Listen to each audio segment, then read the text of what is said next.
Welcome, my friends, to this very quick discussion about earned value. We got a question from one of our subscribers about ETC in particular. Now, earned value is very vast, but you often hear it being referred to as EVM, which just means earned value management. Earned value management is a way of you effectively managing and controlling the cost, the schedule, and the scope. And the way it works is there are four overarching metrics that you need to derive from three variables. The three variables are planned value, actual cost, and earned value. So planned value, this is pretty much what you plan to get done within a time box. Actual cost is the actual cost that you spent in getting the work done. And earned value, we refer to this as the work actually done. Let me show you a very quick idea here. Let's say we are working on painting this wall, and because it's such a huge wall, you break it down into four quadrants. And your plan is as follows. Your plan is on day one, I'll do this, on day two, that, on day three, that, and on day four, that. And then management asks you, how much will this cost you? And then you do a detailed budget, and you find that for day one, it's going to cost you $10 to paint. On day two, it's going to cost you $10. Day three, $10, and day four, $10. These monies are known as the planned value. So the planned value for day one is $10. The planned value for day two is $10. The planned value for day three is also $10. And the planned value for day four is also $10. If we add up planned value 1 plus planned value 2 plus planned value 3 and planned value 4, the total is what we call the budget at completion. So we have $10 for each of these days. You add them all up, you are going to get $40. And that is your budget at completion. That means when you get done with this project, your budget should not exceed $40 total.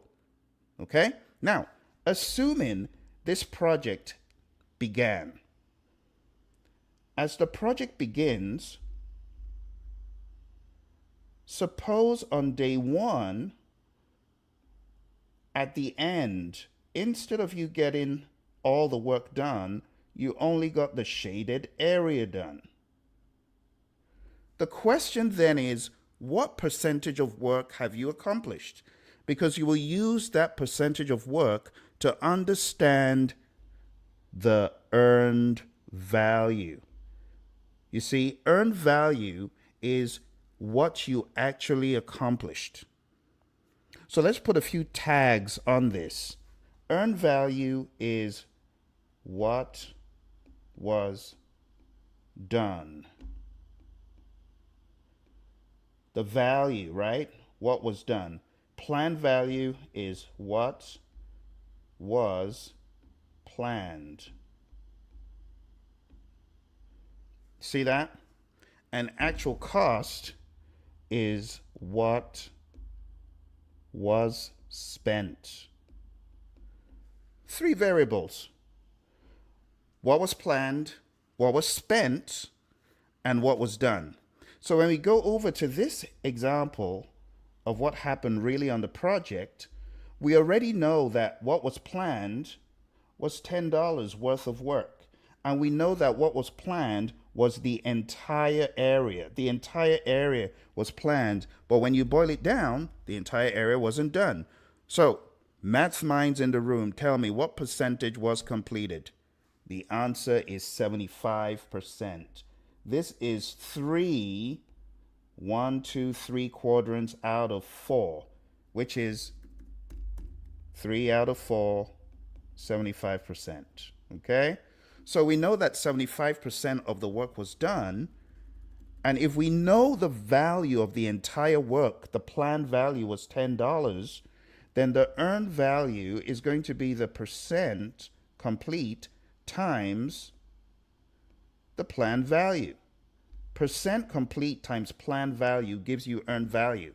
So if we take that understanding and we say earned value is equal to 75% of $10, we get $7.50. So your earned value for day one is $7.50. So we have a planned value, we have an earned value, which is $7.50. And then the final variable, let's go back to the beginning. The final variable, as you can see here, is actual cost. What was spent? And what was spent is generally given to you in the question. That's right. Now, if it's not given to you in the question, there is a way of you working it based on whatever variables you're given. But for the sake of this illustration, we are going to say, assume the question gives you the actual cost. And it says, at the end of day one, you have spent $12. Now you can juxtapose these three variables. What was planned was $10 worth of work. What was done is $7.50. Think about it. You promised you were going to get $10 worth of work done, but you only got $7.50 done. You are behind schedule. Think about it. Just compare these two, just these two. Let's go to a blank place on the screen and put all these so that you can really ponder on what this means. Okay. So we have planned value and we have earned value. Planned value, $10. Earned value, $7.50. And then the actual cost, and this is day one. Day one. Actual cost is $12. So if you compare, this is always going to be in the center. Earned value is the center of discussion. And if earned value is lower than any of the others, planned value is from a schedule perspective. All right? You can also look at it from a scope perspective. Because when you look at planned value, if you have done only the scope that you were supposed to, you can tell that you have all this scope that wasn't done but was promised. You have $2.50 of scope that hasn't been done. And when I say scope, we're referring to the measurable work. Now, when you look at the actual cost, from a cost perspective, when you compare this to this, you can tell, wow, I got $7.50 of work, but I spent $12. So right off the bat, just using common sense, if the work done, remember the metrics, planned, let's use this for planned,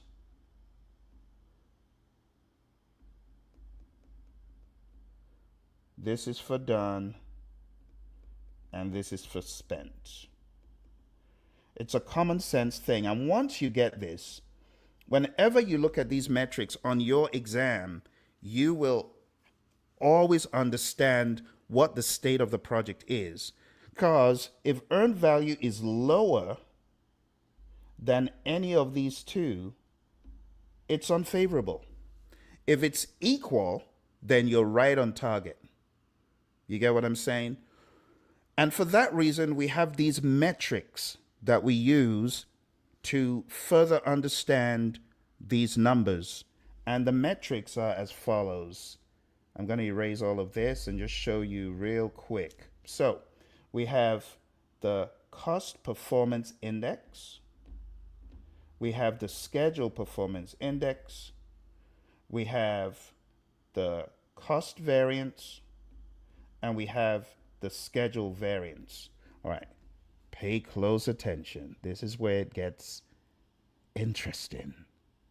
So all of these metrics, whether it's CPI or SPI or CV or SV, they all begin with a statement that says earned value, earned value, earned value, earned value. If we are talking about an index, we are surely going to divide. You know that from basic maths, those of you who recall. Indices are always something divided by something else. For variances, it is always one number minus another. So for the indices, we divide. For the variances, we subtract. Now watch this.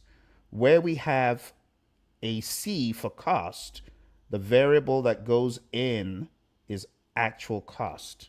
So we put actual cost here and actual cost here. When we're dealing with the schedule, because remember I said the schedule is the planned value, what you planned, right? We put the planned value anywhere we have the S. And those are your 4 core metrics, or your 4 derivative metrics that you got from these 3 core metrics. So you can say this is core because that's the base, and these guys are derivative. Those are your derivative metrics. When I used this stuff back in the day at Honeywell, every Tuesday we would give an account of our SPIs, our CPIs, our CVs, and our SVs. But we didn't stop there. We had to provide even more information. And some of the other metrics that we used were the estimate at completion and the to complete performance index. And very simply put, the EAC is just the actual cost plus the estimate to complete. Simply put, there are 4 EAC formulas, but I want to keep it very simple and distill it down to its bare common sense. Estimate at completion. This just says when all is said and done, how much would you have spent based on today's conditions? See that? EAC is based on today's conditions. So this is one of the metrics management always wanted us to present. How much money will you have spent when all is said and done? And the way you get that is you look at the actual cost, which you already know about, the actual cost to date, and then the other metric, estimate to completion. You could look at this as a brand new bottom-up estimate. Like if your project is so far off and you cannot use any of the estimates you had before, you can use a brand new bottom-up, ETC. And all that means is you got to go down to the granular levels and say, based on what is happening today, for example, this project of ours, based on the fact that we were delayed and we didn't get all the work done, but we spent $12 for whatever reason, our estimates are no longer solid and we have to do a brand new bottom-up ETC. You get it? So the idea is for EAC, all roads are going to lead to you understanding the actual cost and you also understanding the estimate to complete. So to my friend who asked the original question, which spurred this video, the estimate to complete is a metric. It's a forecasted metric of how much more money do we need to complete the project from today. So if you go back to our example, we take a look and we say, okay, the state of affairs is we've spent $12 We originally said we are going to spend $40, but if we do a brand new bottom-up ETC, even if everything went well, we're definitely going to spend a 10, a 10, a 10, and we're going to spend $2.50 extra. And we've already spent $12. Even if all goes well, this will still take us the original 250. We've already spent 12, so you do the addition: 10, 20, 30, 42, 44, 50. At the very best case scenario. Now, if we look at a worst case scenario, we could say, well, we spent $12 and we didn't get done.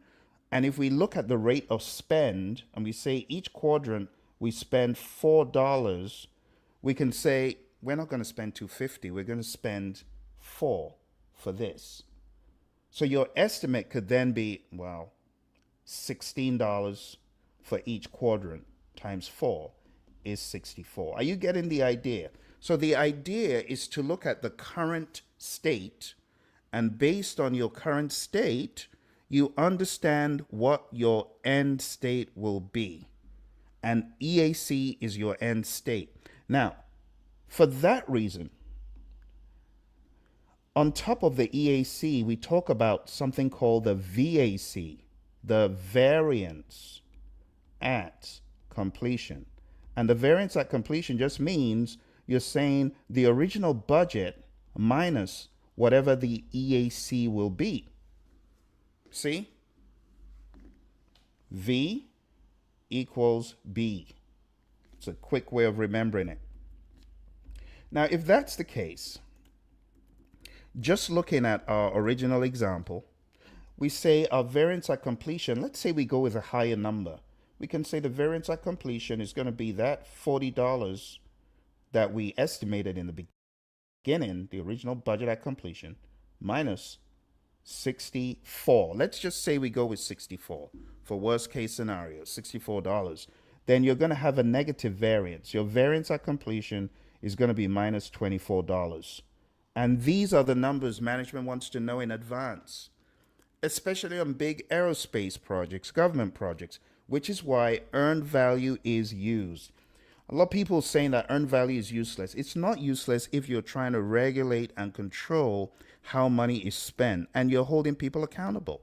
And I've seen it being used, and it is still very useful today. In fact, it's unfortunate that a lot of people are still not using earned value despite the fact that their budget is going to the dogs. You can find one of my books. It's called Earned Value Basics. You can find the Earned Value Management Basics book. I believe it's on Amazon for those who use earned value, and you got to learn it, because some folks you just got to learn it. It's part of your job. This was the story of my life when I was at Honeywell. The second metric here is a 2 complete performance index. It's very simple. It's just work remaining divided by funds remaining. And what does it do for us? It shows us how likely we are to come in at the original budget. So if you think about it, if the work remaining is, in this example, let's say we have a lot of work remaining. I think we said about 40. Let's just say we have $40 of work remaining, and the funds remaining, let's say we have $28. This tells you that in order to meet management's original budget, you are going to have to work super hard. And the number that you get for this metric, in this case, it's going to be 40 divided by 28. And that's going to give you 1.43, thereabouts. This means for every dollar you spend, the dollar sign actually cancels. But the mindset, when you get a 1.43, the logic is for every dollar you spend, if you want to meet original budget, you got to get $1.43 of work done for every dollar you spend to meet management's original budget. You must work hard to get $1.43 value for every dollar spent. Now you tell me, how is that possible? The same question that management used to ask us. And this is how management knows you are lying if you say, oh, we can still get back on track. Not with a TCPI of 1.43. So I often say the TCPI is a lie detector mechanism. But anyway, my friends, now that we have gone pretty deep into the mindset, the logic of earned value, because one thing to rattle off the formulas, but it's another thing to actually know what earned value is for and how useful it is in the world of project management. But now that you understand the basics, you can easily apply this formula to our scenario here, right? So if we were going to do this for the numbers that we have here, 10, 750, and 12, let's go to a blank place here. So we can now calculate the CPI, which is earned value divided by actual cost. And in this case, the earned value was what? 750, and the actual cost was 12. Okay? The CV is going to be earned value minus actual cost, which is, put the dollars there because the dollar sign will not cancel in this formula, right? And then the SPI is earned value divided by planned value, which is 750 divided by 10. And the schedule variance is earned value minus planned value, which is $7.50 minus $10. Okay? When all is said and done, we use our trusty calculator here. We're going to say 750 divided by 12, and that gives us, for this one,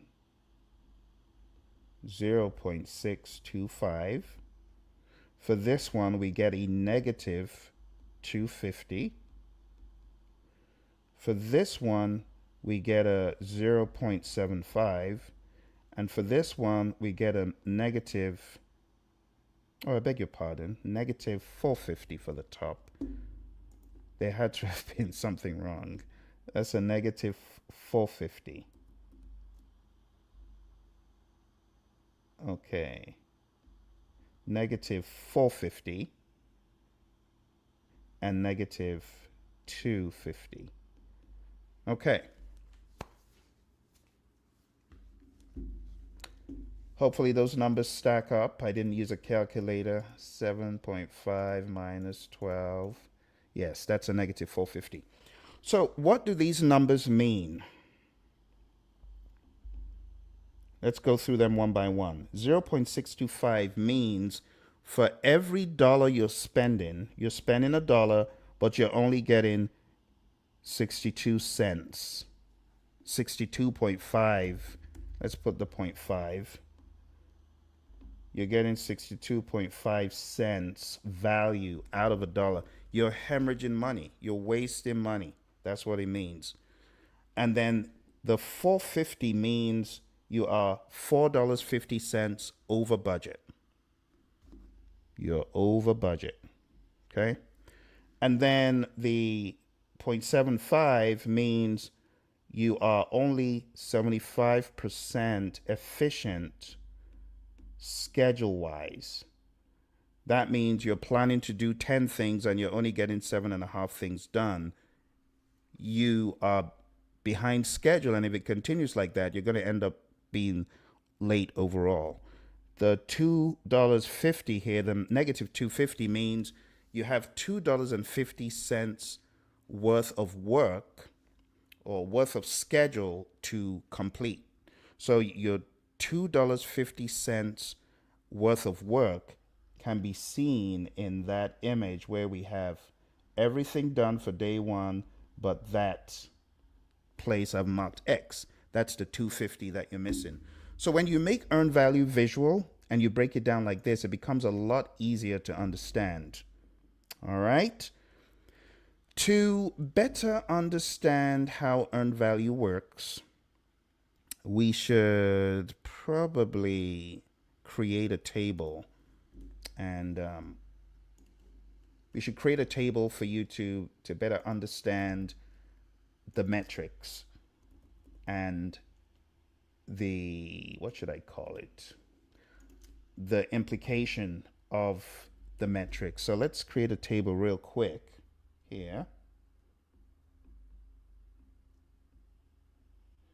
4 lines. 1, 2, 3, 4.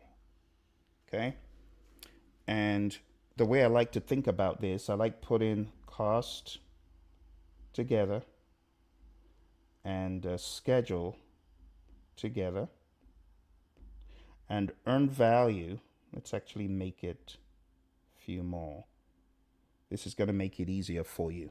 So you just remember that earned value is first in all of these, no matter what. Actually, we could use a blue, because earned value is king. I always tell people, you want to remember this formula or these formulas, you have to remember this fact. Earned value is a persona, right? And earned value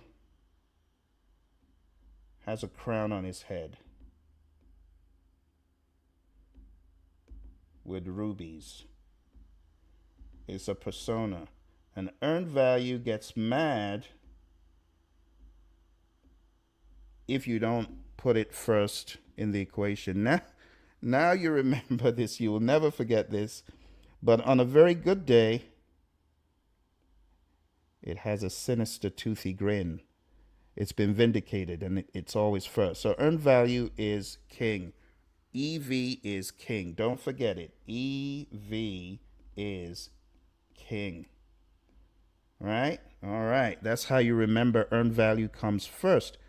So in CPI, we have a division sign, right? Because it's an index. All the indices always have divisions. The variances have subtraction. CPI is cost performance index, so we have an actual cost for both of these, right? For cost variance too. Schedule performance index and schedule variance, we have PV, right? Now this is where you got to understand the implication of the formulas, okay? So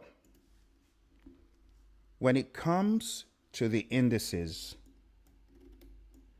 and for cost, you say if it's a CPI equal to 1, you are on target. And honestly, it's not a bad thing to to actually write these down for yourself so you remember. CPI equals to 1, you're right on target. CPI less than 1, you are over budget. And if CPI is greater than 1, you are under budget. So I normally summarize this as follows. Equal to 1 on target. Greater than 1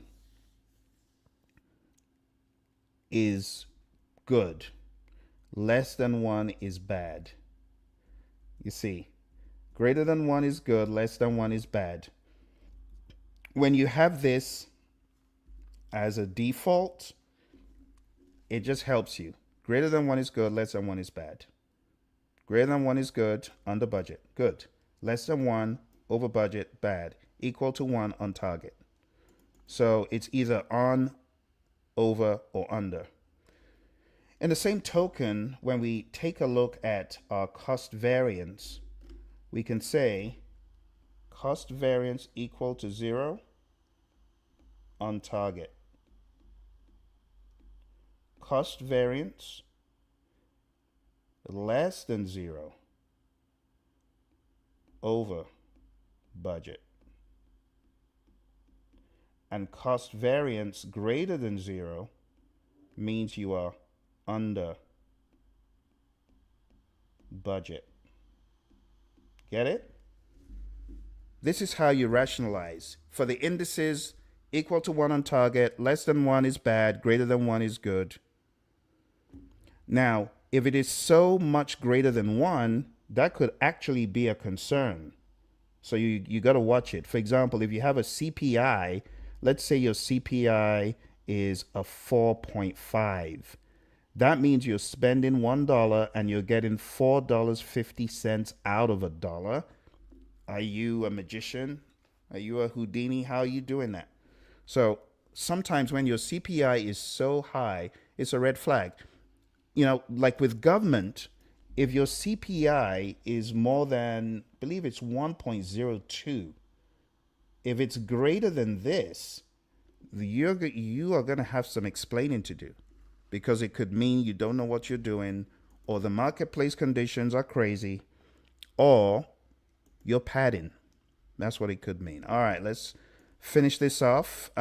Schedule performance index. Again, we're going to take that same logic and we're going to say if your SPI is equal to 1, you are on target. If your CPI is greater, let's stick to the consistent, less than 1 and then greater than 1. All right.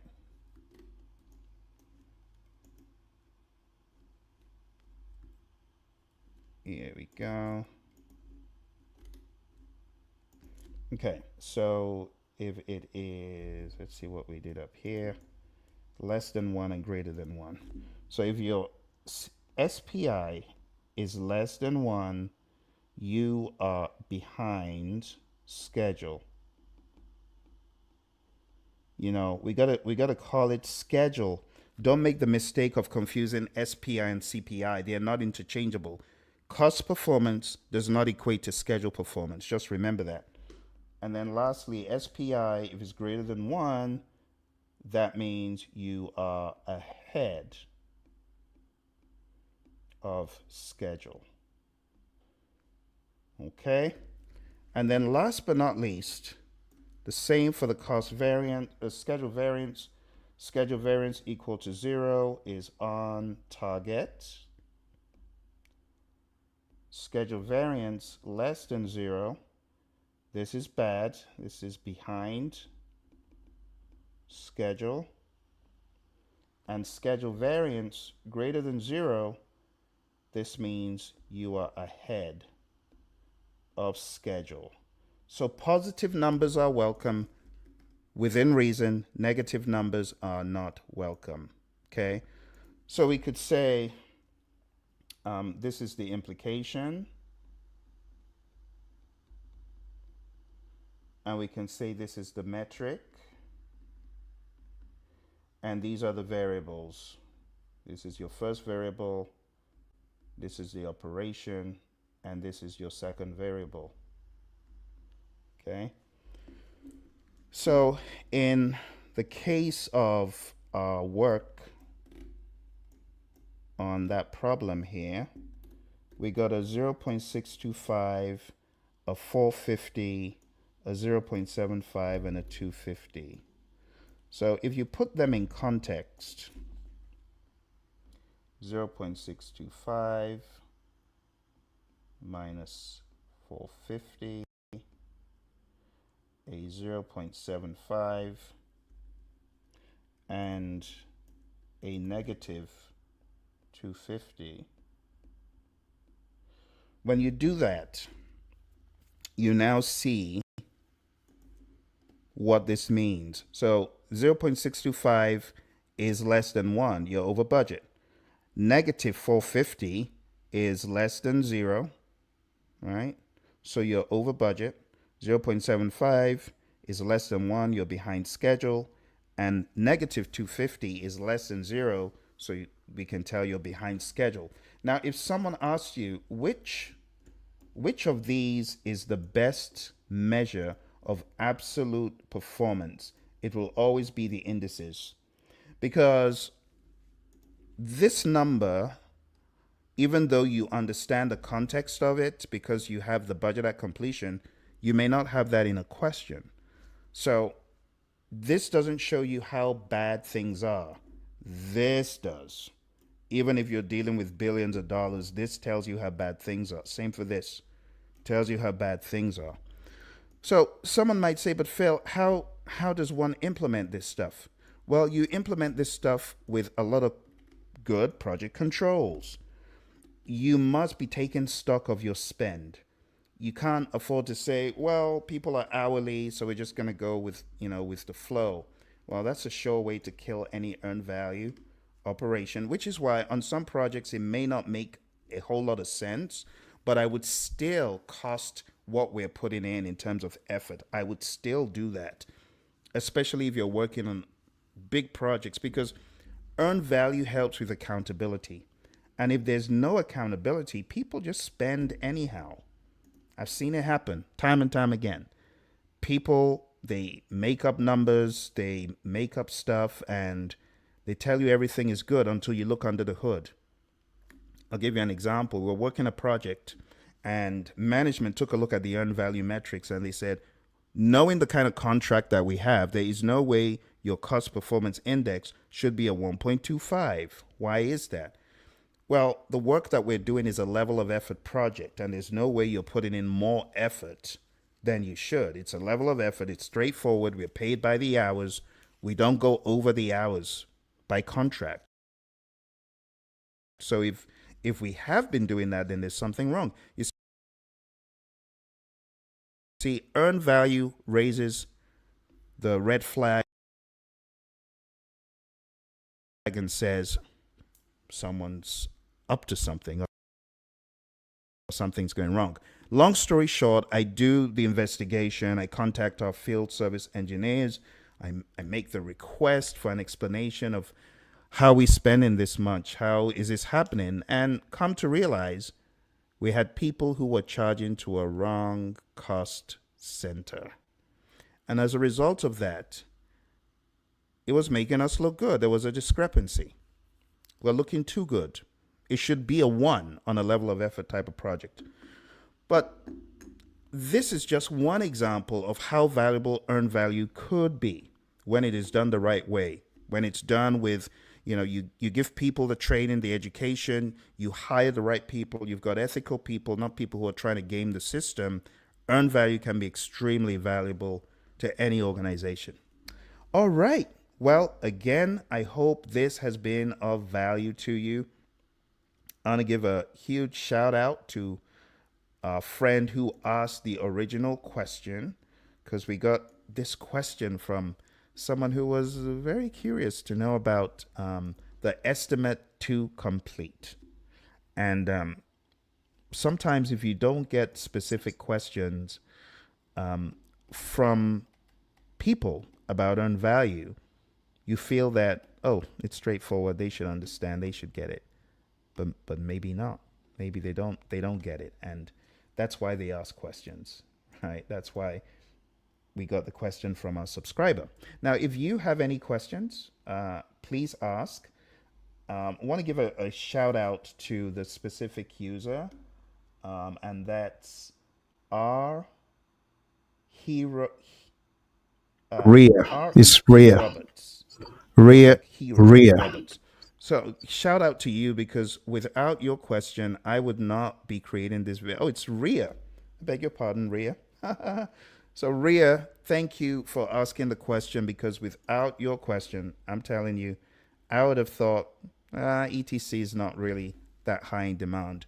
So thanks for the question. And those of you watching, I hope you enjoyed it. Smash the like button, share it with your buddies who are getting ready for the PMP exam, and also check out the channel.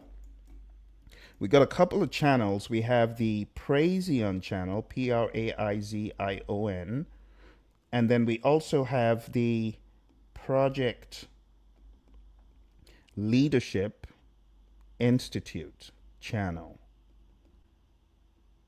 the Project Leadership Institute. Okay? Check out both of those channels. Let's know how we can help. If you got any questions or if there are any videos that you want to see, shout out to all our friends on LinkedIn who are watching as well. Wish you all the very best in your project management, your PMP exam, your CAPM exam, whatever you're working on. Those of you getting ready for the PMP exam, remember I have a course on Udemy, and you can find the course at tinyurl.com/elite PMP. Okay? If you are getting ready for the CAPM exam, then just put in the extension elite CAPM. That is tinyurl.com/elite CAPM. All right? All the very best. Keep on practicing, earn value. And if you have questions, now would be a very good time to ask them. There was one aspect that I felt we could probably have gone a little bit more into, and this is the pragmatic question of how do I implement an earned value management system? For those who want to go deeper into it, because maybe your work demands it, maybe you're in a PMO that is, very earned value conscious, and you want to know more, stick around because I have another 2 hours of training for you. For those of you who feel you've already gotten what you need for your exam or just for your understanding, this will be a good time for you to ask me any questions about earned value. So, any questions? My friends on Instagram, thank you for coming through. A shout out to Neil for jumping in there. Buate Jr., thank you. I am Anthony, thank you for coming through. But let me just put that in the chat. Do you have any questions for me before I change gears? Now, one of the reasons why people are a little bit concerned about earned value management is because no one has really shown them how to implement an earned value management system. And I touched on this just a little bit when I was going over the whiteboard stuff, but I want to go just a little bit further for you. And I'm going to share with you some additional information about how you can implement an earned value management system. So, how you would do this, where you would start from, is you need to have the information available. You need to have the scope of work clearly broken down into a WBS. If you don't have a WBS, you're not going to have very good earned value calculations done. There has to be a breakdown by deliverable. You have to understand the budget tied to each deliverable. And when I say deliverable, I'm really talking more about the word you folks know, work packages, right? You got to tie it into the work packages. And then you even need to go deeper. That's right. You actually need to get into tasks in some instances, depending on your bandwidth and your level of control. So, if I was to give you a very simple guide to implementing earned value, it would have to start off with a very clear scope. So, you got to break down the project into a WBS. You got to assign budgets, timelines, deliverables. Your scope has got to be clear. And when you attribute a certain level of effort to a project deliverable, it has to be accurate. Otherwise, your earned value is going to be garbage. See? So, for you to have very good earned value metrics, you must start off with a WBS. You must break down your WBS budget into those silos. We call those silos control accounts. So, your control accounts have got to be bulletproof. Number two, when you are assigning things such as your planned value, like like the as I showed you in the first part of the tutorial, I showed you that the budget at completion is the cumulative planned value, right? It's the net. You add up all the planned values, you get your budget, right? So we could invariably say your planned value is a percentage of what you're planning, right? For which section times the total budget. So if you're dealing with a quarter of the project, then your planned value for a quarter of the project is whatever percentage that is, 25% times the total budget. It's very important that you understand whether your planned values are going to be broken down by week, by month, because planned value has to be tied to a time box. Okay. Distribute the budget across the timeline and the tasks, and that will form the baseline for your schedule performance. So, do you want to track weekly, monthly, quarterly? You could do it at any level. If you're doing at the quarterly level, you don't have as much rigor like in projects I worked on, where weekly we are reporting to management. Number three, you must have a very good tracking of your actual cost. This is the sad part in many firms. As I said, they just tell you, oh, Phil's hourly, we don't need to track his cost. Well, that's a sure way to just blow past your not just budget, but your resource estimates. So you want to make sure that you have real time costs down, maybe a day or two, but you must have a very good system, similar to the one that we used when I was at Honeywell. As you're working, the time, the tracking is all updating as invoices are coming in, as expenses are coming in, or going out of the project, you're also capturing those. You could use simple tools like spreadsheets or accounting software, but the bottom line is you got to ensure that there's a regular and disciplined cost tracking. And, it's unfortunate that a lot of firms don't do this. They think their PMs, I don't know, are just going to automatically always be on budget. No matter, even the PMPs, you need accountability, you know? So if you're working on very big projects, big scope, big budgets, I wonder why you wouldn't use earned value, at least at some level, for accountability. You see, when you're using earned value, for it to work, you must understand in clear terms the percent complete to date. Because if you don't, or you have a guess, then the earned value is going to be useless, to be honest. Next thing you got to do is measure your earned value. This is where the percent complete comes in. Earned value is percent complete times whatever that budget is, or planned value, if you will, depending on how you're looking at it. Earned value reflects actual work completed, not effort or time spent, and it's measured per work package. So if you are a PMP and you are in an organization and they tell you, hey, you have to implement an earned value, some sort of tracker, don't freak out. It's not that big a deal. You just need management to be on your side as far as what you need. And you need to articulate, I need schedule, scope, and cost information coming in real time or as close.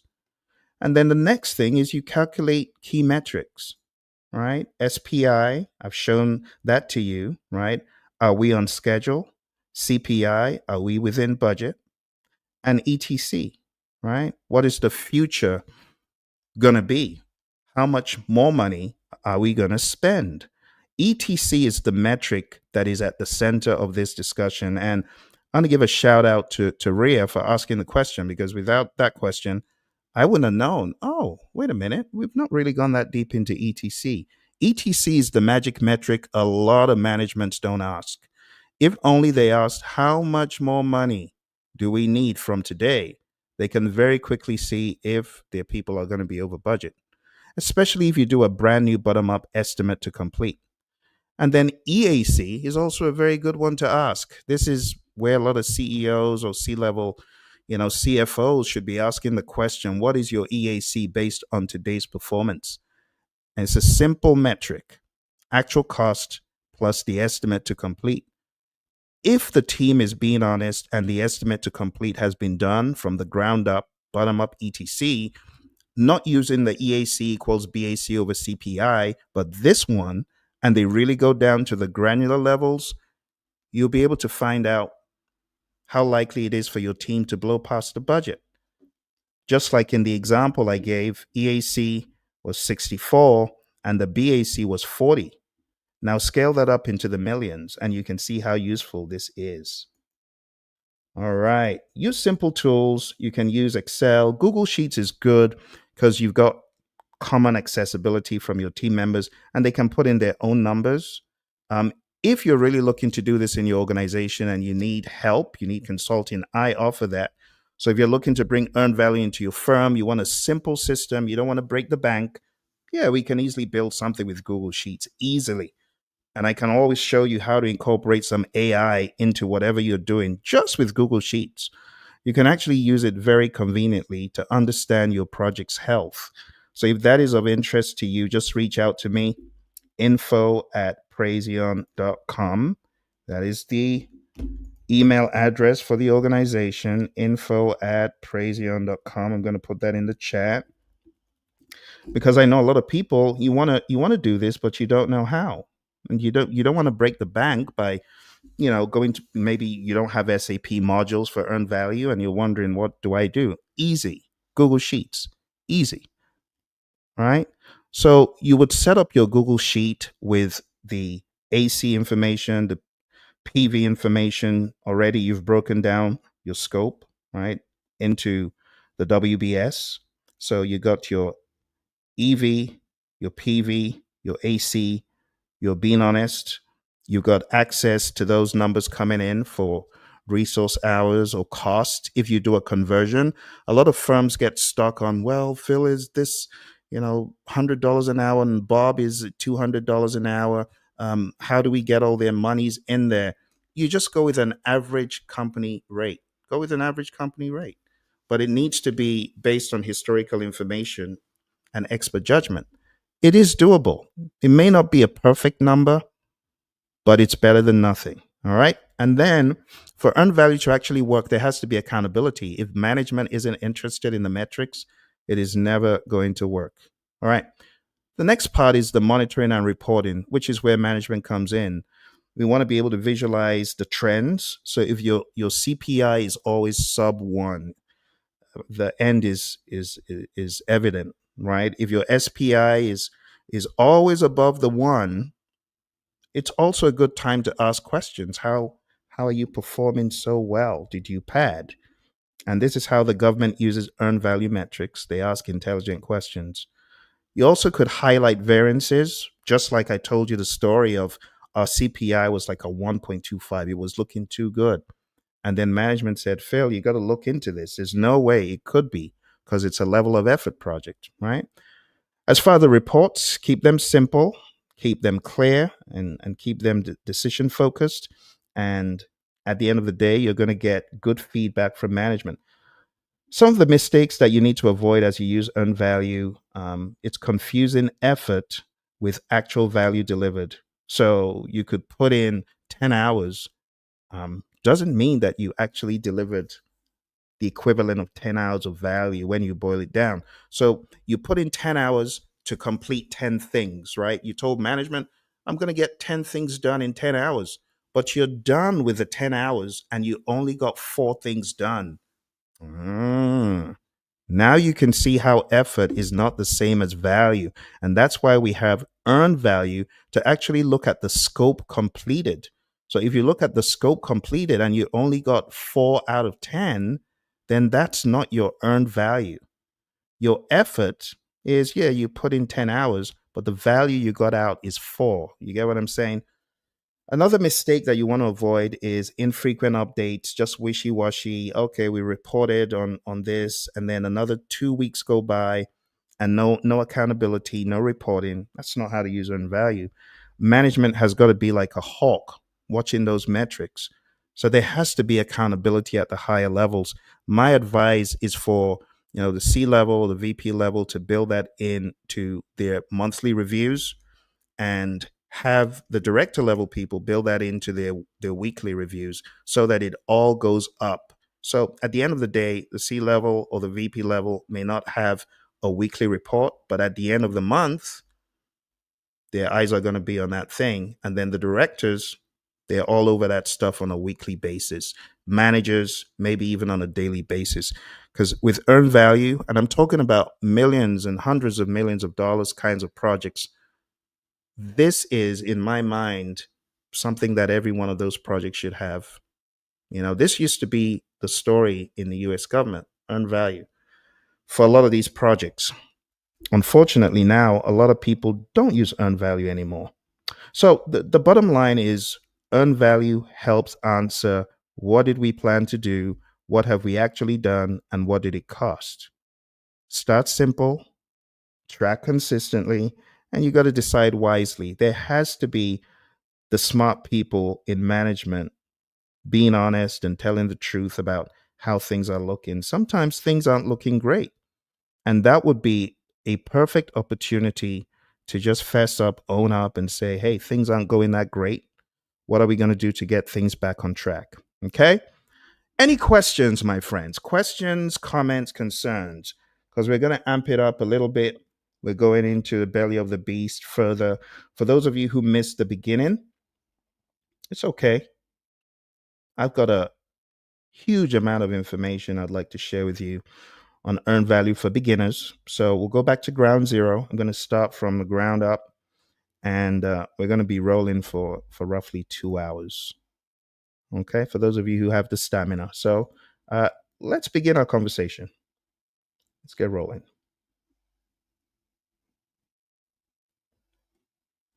All right. So, earned value 101. For those of you taking the PMP exam, you don't have to go this hard. Hey, the PMP exam is one of the most difficult tests for professionals, and we've heard this from everyone. But not to worry, you have a coach who eats the PMBOK for lunch. Here he is to set the record straight for you, your friend Phil. Hello, my friends. I hope you are doing awesome, and I hope your day is coming along well. Well, you know why we're here today? It's Earned Value Day. And I hear that little voice in the background. I'm scared. I'm scared of earned value. And my EACs. Help. I don't want to study earned value. Some people being little wimps regarding earned value. We need to put a stop to that. So this is the Earned Value Boot Camp to boot that nonsense out of your vocabulary. How dare you tell me you're scared of earned value? I'm scared. EACs. I can't cram them. Help. That's how some people are, crying about EACs. You guys are project managers on big multi-millions. Some of you maybe even approaching the billies.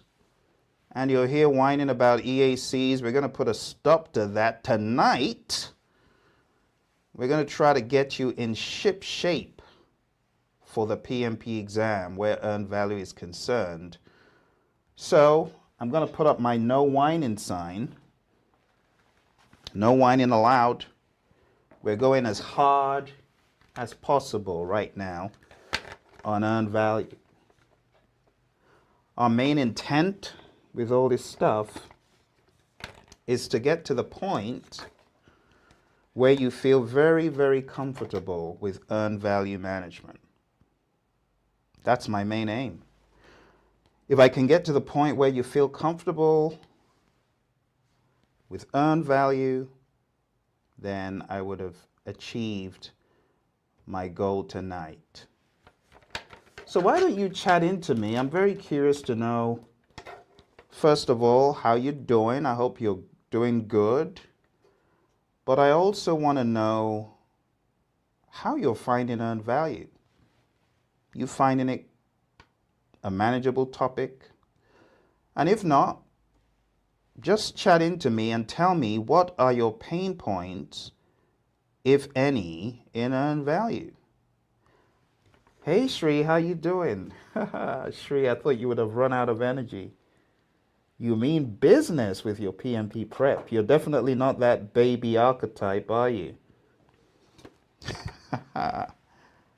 Shri means business. Shri is in our 35-hour PMP exam virtual course. And you can see she's here showing up for her PMP exam success, showing up to deliver, and showing up to get, which is really awesome. Kevin, how you doing? It's been a while. How's your prep coming along? How are you finding earned value, Kevin?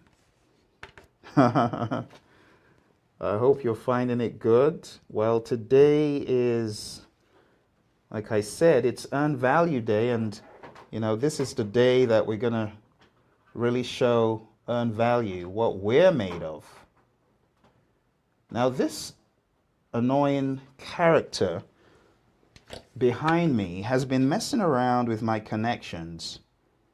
You know who I'm talking about. This character over here. Now, I'm not even going to let him speak. I've silenced him, but he messed up all of my connections here. Pimpy, go in the corner. And we're not going to hear anything from you. Just go to the corner. Miserable as usual. For those of you who don't know Pimpy, he's the embodiment of the PMP exam, trying to terrorize people, but we're going to put a stop to that tonight. So, folks, let us begin to traverse the world of earned value management. It's the same old bad channel good channel, sorry. Let me be positive. The same old good channel in the PMBOK guide behind me. Chapter 7. Those of you who have gone to chapter 7, you know why I'm saying it's that same old bad channel. There's a lot of stuff in chapter 7, and one of the pieces of chapter 7 that we really need to dig into tonight is earned value. So you can see it's not for nothing that I'm going slow. I'm going slow for a reason. I'm going slow and trying to ease off on the gas, because once we hit, it's going to be pretty wild once we hit. So we are going to be hitting, like I said, earned value from start to end. Okay? It's going to be pretty aggressive. So I'm trying to give you some leeway, because once we hit, that's it. Okay. So are you ready to roll with earned value? See, I told you Pimpy messed around here a little bit, so my screen is not showing what it should. But why don't I start off like this? Why don't I start off by showing you the very basics of earned value from a layman's perspective? Maybe I should do that. Devon, how you doing? Hakeem, good to see you. Kevin said, I struggle with the exam when I have to decide which EVM formula I should be using. Good, okay. That's good to know. Good to know. Okay. Well, let me start off with a whiteboard, and as we proceed through this, I'll figure out what on earth is happening, because Pimpy has been extremely naughty here and has done what he shouldn't. So my whole setup has somewhat gone to the dogs. But we're going to find out how to rectify that. Okay, so let's start off, before I go into slides or anything of that nature.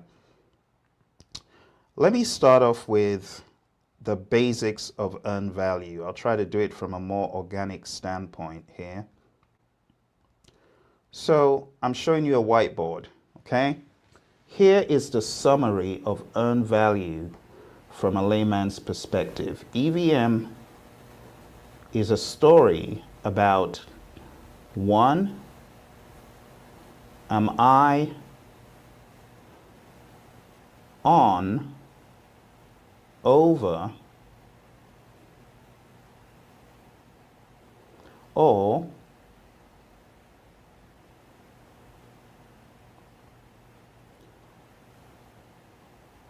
below my budget.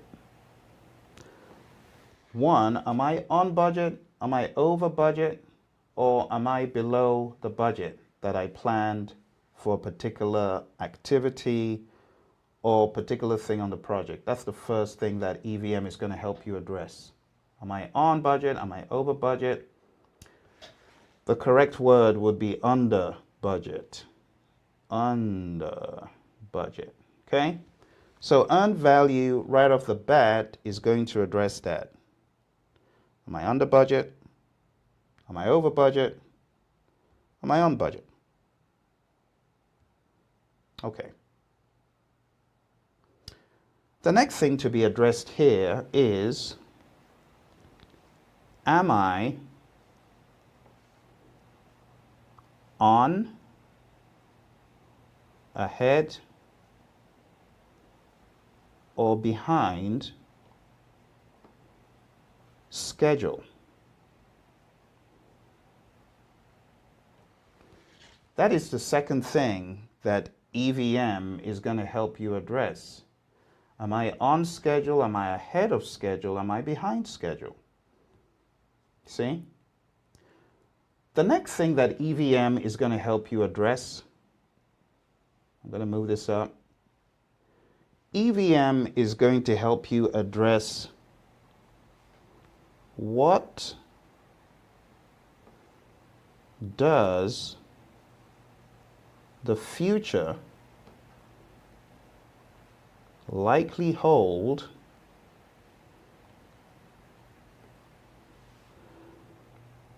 regarding my cost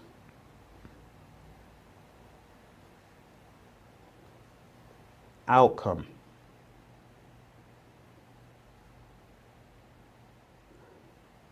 Whatever those are. Okay? What does the future likely hold regarding my cost outcomes? And if you go a step further, you can also answer the question,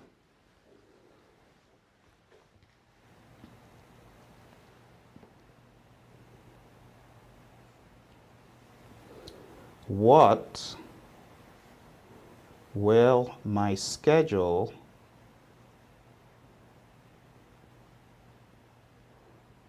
outcome likely be based on the trends I see? Okay, so this, folks, all of this stuff that I'm showing you here, earned value is going to help you tackle them. Okay, now I'm going to show you, those of you that need to hop off the bus really quick, I'm going to make sure that by the time you get off this bus, you're going to go away with at least some solid ideas and understandings of what your exam could present to you. All right, your exam could present you with different things, but some of the things that you are likely to come across are as follows. So I'm going to show you very quickly what each of these will map back to on the exam. So let me jump in really quick because I have to update our people in 2025 taking the exam. A lot has changed, and the PMI is not as gung ho as they used to be. PMI used to be really gung ho on earned value. They're not as gung ho anymore. Okay. It's not to say that earned value doesn't appear on the exam in 2025, but back in the day, we would have crazy questions on the EACs. That used to be a big one, and the TCPIs. So I want to make it very clear that this is like getting more into the masterclass zone, okay, for people taking the exam in 2025. you could probably survive the first 30 to 40 minutes if that is what you're looking to gain base knowledge. You also might want to go to the beginning of this live stream where I started talking about stuff in the very beginning from the ground up. But if you're in 2025, I don't want to scare you by telling you, it could present questions on TCPI or EAC. Like there are 4 EAC types, and I am going to cover them in this video. So if you're looking to learn more for the PMP exam, yeah, you probably don't want to hang around too much longer, because I will get into some pretty heavy stuff that is likely way beyond the exam as it is today. Okay. To give you a very quick idea, I used to teach the cost area for 4 hours. Now I only teach it for 1 hour in my training, majorly because the focus of PMI has been more of, do you understand the logic of problem solving? Okay. So I just wanted to, bottom line it with that. I don't want you to feel, oh, Phil said I should go study earned value, TCPI, and all that stuff. No. But as a good project manager, if you're working in oil and gas, if you're working in aerospace, if you're working in even pharma or multi millions and billions of projects, you should understand, earn value. And I also want to challenge you to maybe pick up PMI standard for earned value management and maybe read it a little bit more. If you're a member of the PMI, I'm going to drop this in the comments. This is what put me ahead. Okay. This is what put me ahead of the game. This is how I got into Honeywell. This is how I showed my worth. This is how I changed the game. It was by being an earned value junkie. So I did a lot of studying of earned value outside of the PMP exam. And a good place to start is with the document that I just put in the chat. So if you're a member of the PMI, you'll be able to download the PMI's standard for earned value management in 2025. You'll be able to put that in context. And for some people, it's going to be too much firepower. For other people, it's maybe not even going to be enough. Because I know some people, you still work for, I don't want to mention too many company names, but, the big aerospace boys and girls and, all those industries, defense and space. Yeah. Okay. Enough said. You get the idea. So Phil is saying, if you're taking the exam in 2025, SPI, CPI, CV, SV, and the interpretation of it. Let me give you a quick test for those of you who are takers. I'm going to put this in the chat. If I say SPI is 0.9 and CV equals $5,000, let's just do this very quick test. I'll put it on the screen right here. Tell me, what does this mean? Is this a good scenario or is this a bad scenario? Because when you're taking the exam, you got to boil it down. You got to bottom line everything to schedule and costs. What is a performance? Is this a good project or is this a bad project? Does anyone want to chat in? Okay, I know some of you are still at work. That's okay. Now, let me summarize what I'm showing you on the screen right here. From a schedule perspective, this is not very good, right? You're 90% efficient schedule wise. And from a cost perspective, this is good. You're under budget. So you're getting more work done than you're actually paying for. So this isn't bad.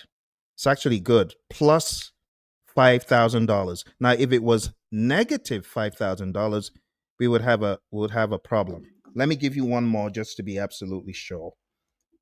Because, the exam today is very different from how it was back then. Okay, so let me give you another one. Let's say CPI is 1.1, and let's say your schedule variance is minus $55.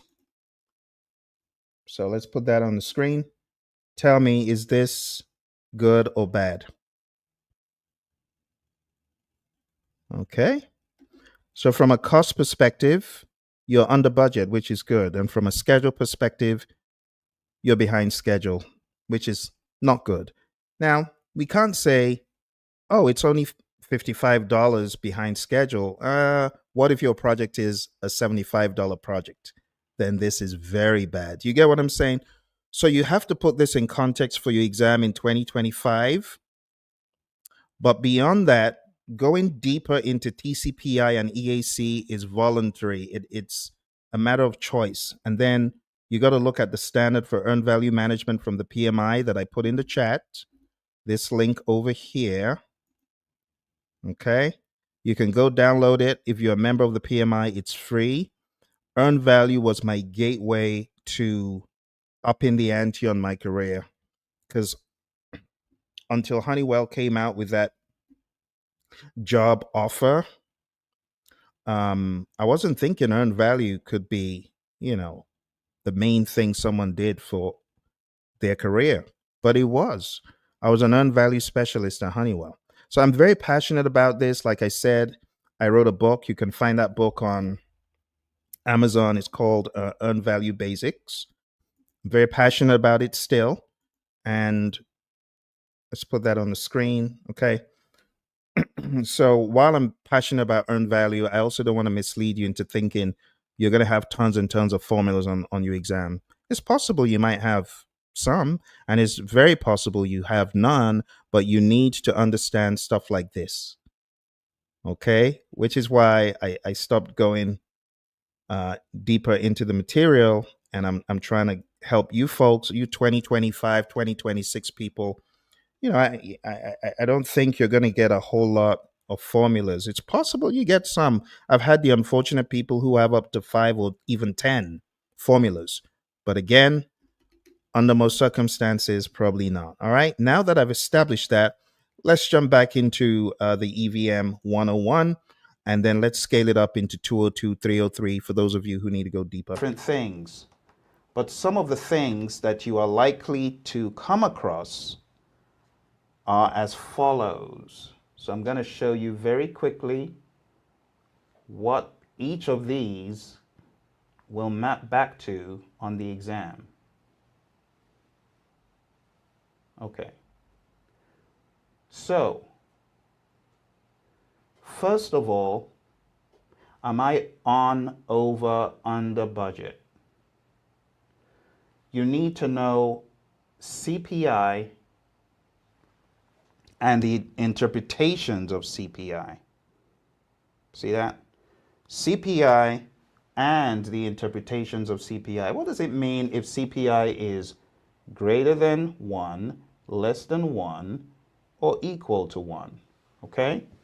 So that is the first thing you have to be aware. Greater than 1 means you are what? Under budget. Less than 1 means you are over budget, and equal to 1 means you are right on budget, right on target.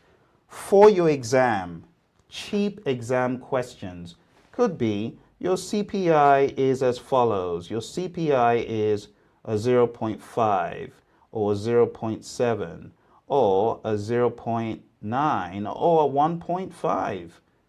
Or in some rare cases, something ridiculous as a let's say 2.3. For your exam, you need to know what all of these mean. What does a CPI of 0.5 mean? Well, it means I am over budget, and so does a 0.7 and a 0.9. But you need to go to the next level, and you need to be able to say a 0.5 means blah, blah, blah. What does it mean in pragmatic terms? Not just, oh, I'm over budget. No, tell me what it means.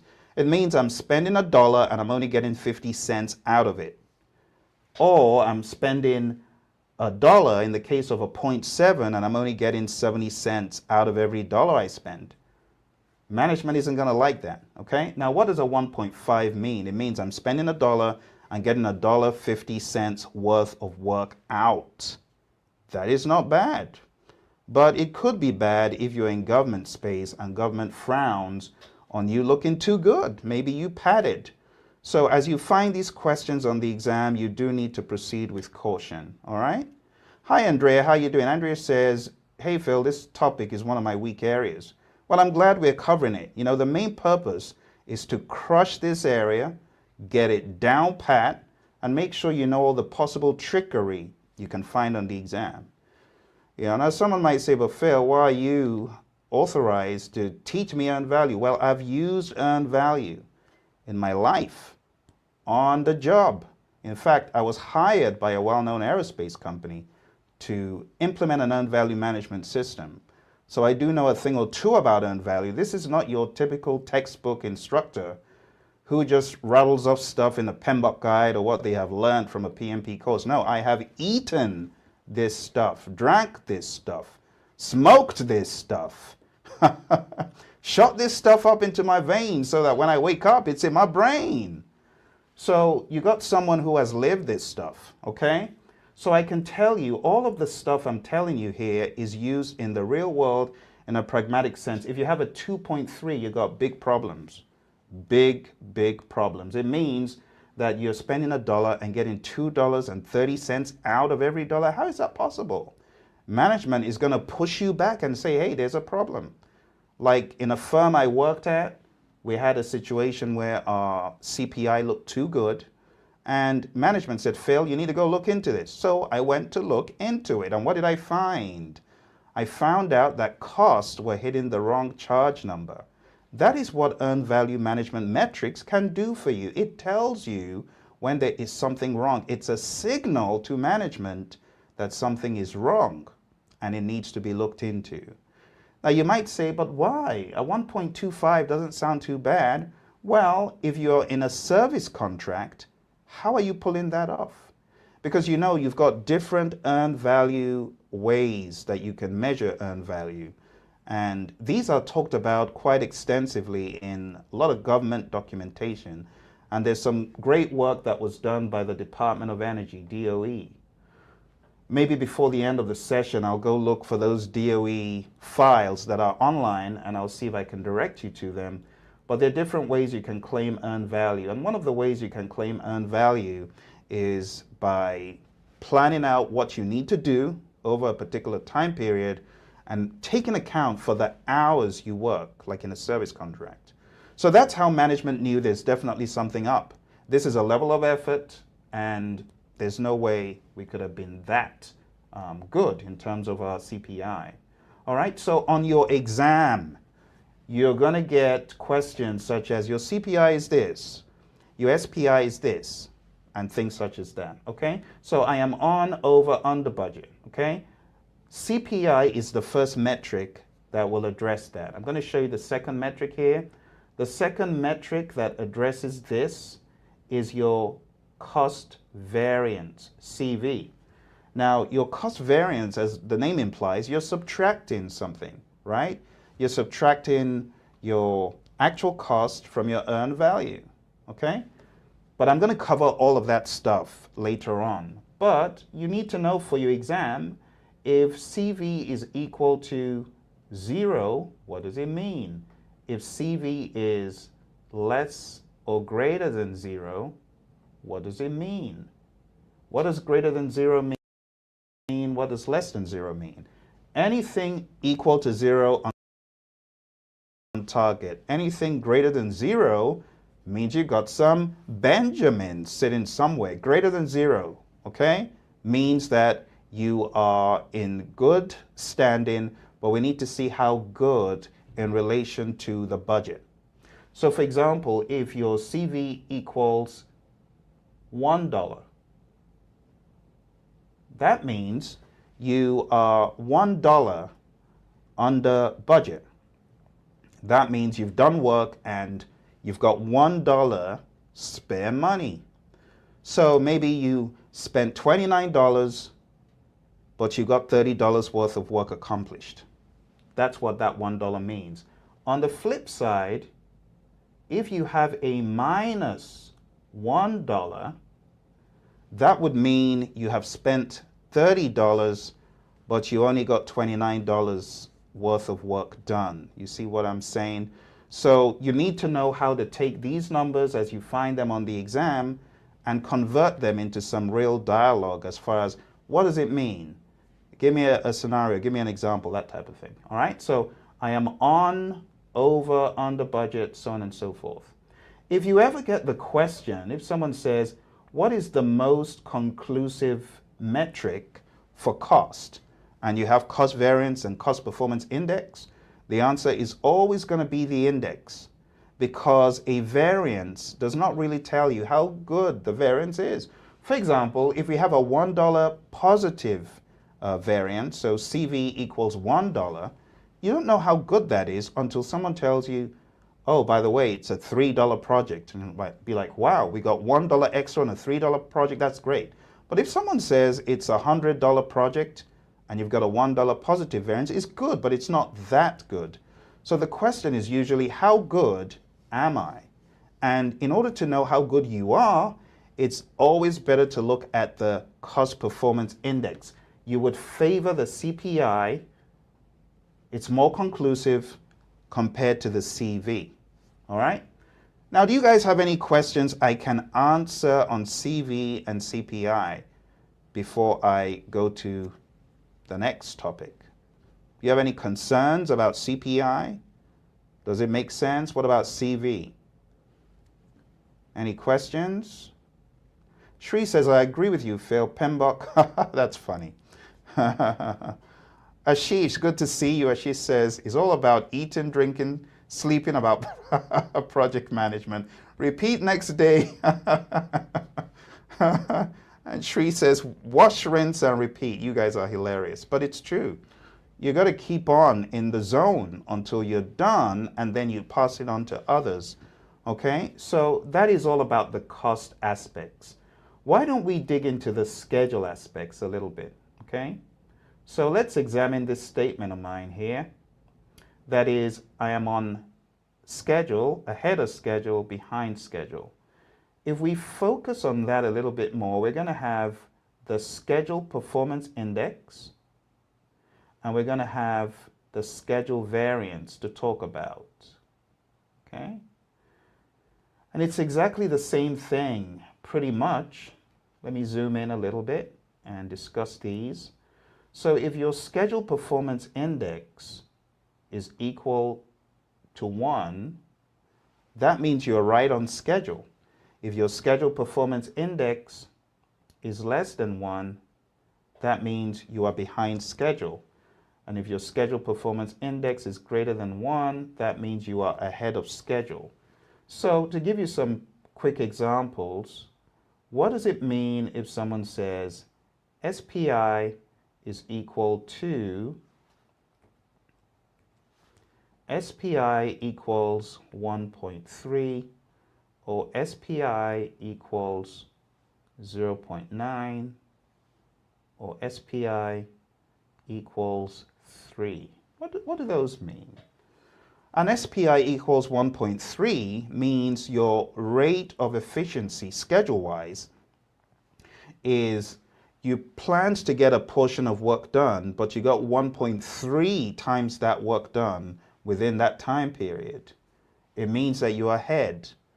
An SPI of 0.9 means you plan to get $1 worth of work done within a time period, but you only got 90 cents of it done. That's not good.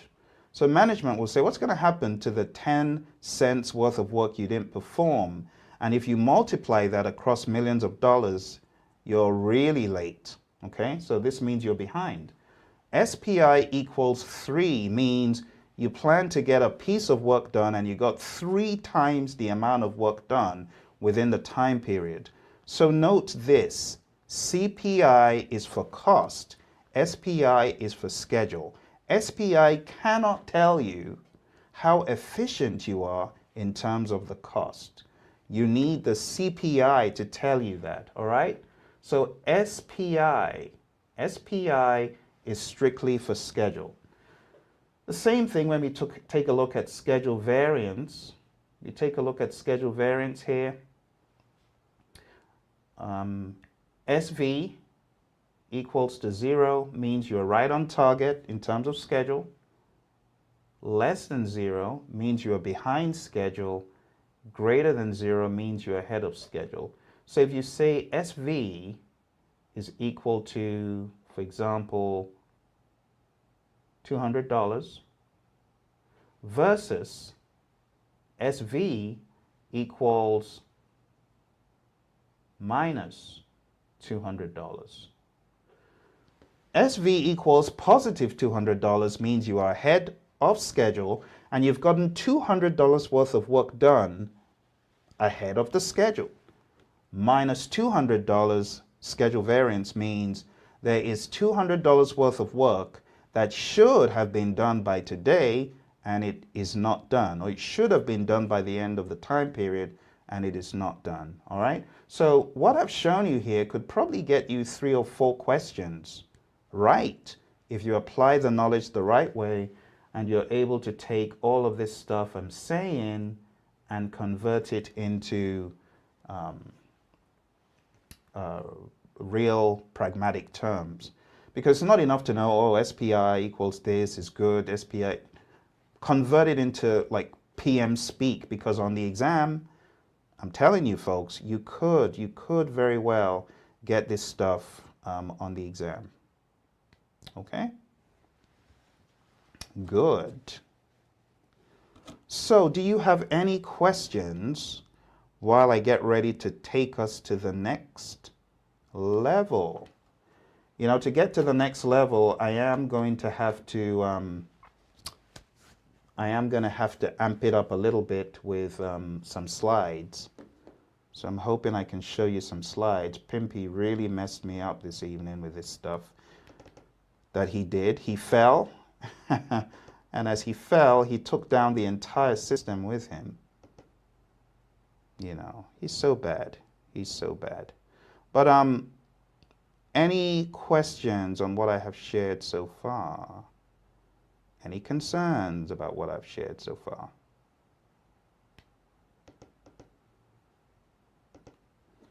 I am waiting for some chats. Chat into me, chat into me, chat into me. Chat into me as I try to redeem what this Pimpy has done. It's really, really done something so bad here. He must be chuckling to himself. Come on, questions, comments, concerns about earn value before I go to the next level. Hopefully I'm going to be able to do that, because at this rate, nothing seems to be working no more. So chat in while I try to fix this. Okay. Okay, well, it should work. Just need to make a little tweak and things should go back to normal here. So bear with me as I try to get this. And in the meantime, I just want to give a shout out to those friends who came through. Neil out of London, the Master Chef. I see you, buddy. Thanks for coming through. I hope everyone out there is doing good. You know who I'm asking about, but the team out there. And those of you who have recently passed the PMP, woo, well done. I know some of you have been burning the midnight oil and you are now free of studying like a maniac. Well done. Shout out to those of you who have recently done it. And those of you who are still preparing, a shout out to you as well, because that's why you keep showing up to these lives and these videos. I have a rather interesting video coming out this evening, 29th of July, and the video is about how AI needs to be watched. That's true. AI may not be as friendly as you think. It oftentimes gives you answers to PMP questions that are actually not correct. And I'm going to be addressing that in the video. So you might want to, go to the Praision channel. I have that video coming out in the next maybe couple of hours. And we're going to expose the variance between GPT and Gemini. Those two. They don't always tell the truth. Sometimes we have to hold them accountable.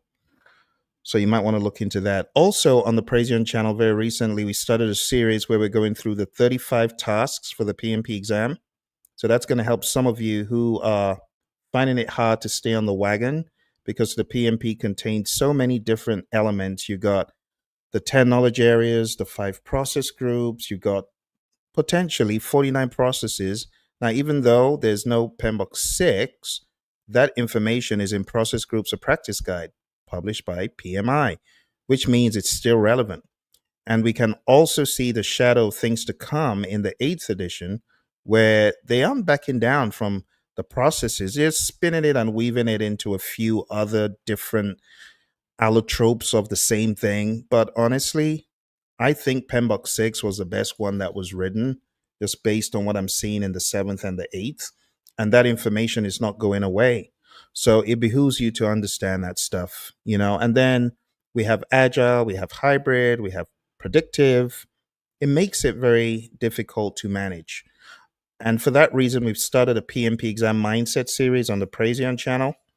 And if you stay tuned, we're going to bring you 35 days of deep insights into the mindset for each task.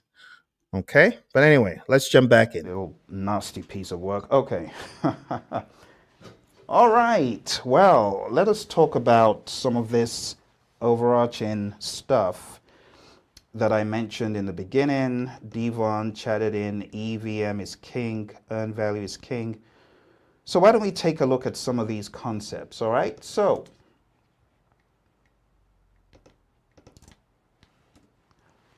our major objectives, as you probably already guessed, are to hone in on earned value management, talk about forecasting, talk about formulas, and any specific questions you have. You guys are very familiar with what I'm showing here, I hope. You're familiar with this table. And just for the record, I would advise you to practice this table, page 25. I know we're talking about earned value, yes, yes, yes. But nonetheless, this table is important for your prep. And the better you are at it, the better it is for you on the exam, because you really need to know where everything lies. Now, right now, we are focusing on control cost. And inside control cost, we are focusing on which tool and technique. Somebody chat into me. Which tool and technique are we? Now, answer this question carefully, because it might be a trick question. Which tool and technique are we currently focused on? Which tool and technique are we currently focused on? Anyone know? Which tool and technique are we currently focused on? I don't know if that's the right answer.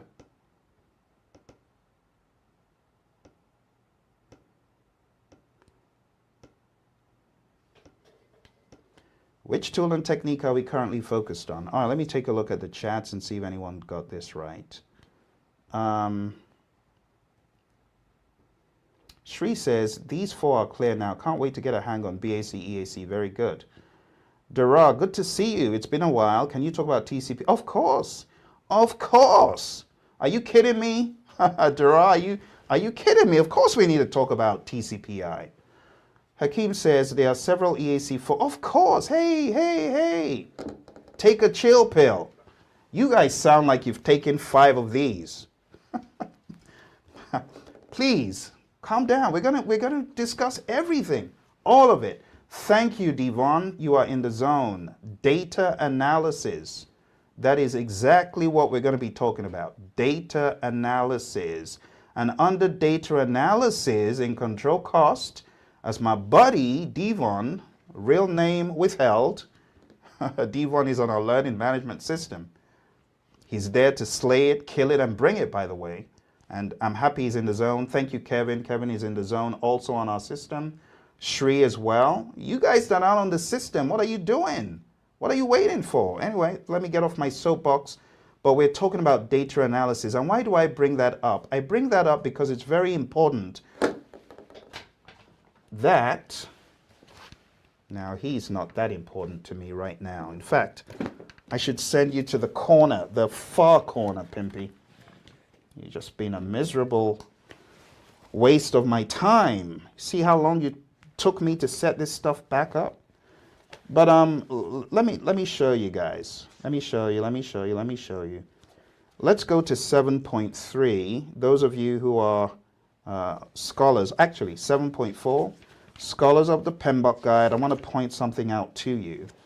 And I think Shri just chatted this in. It's page 261. Now it says data analysis.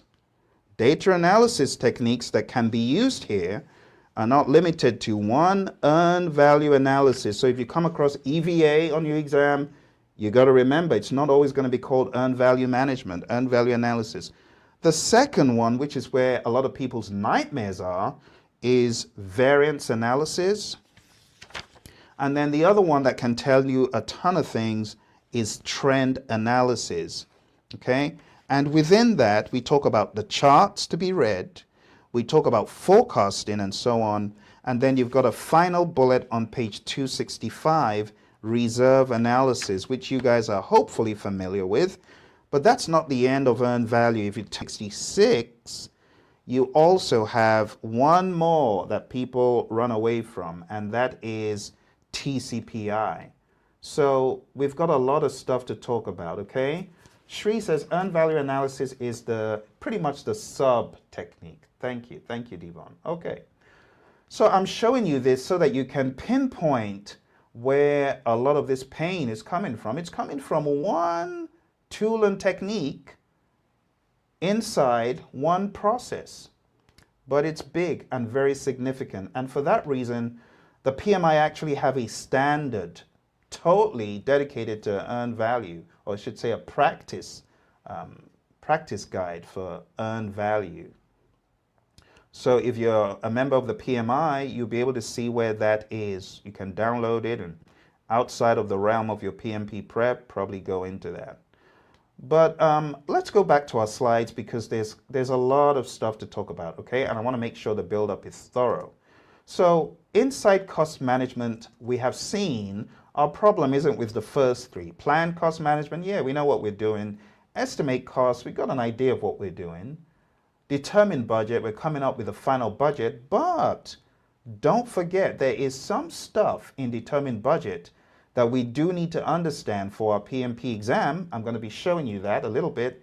And then we have control cost, which is streamlining cost changes, preventing unauthorized additions, and so on.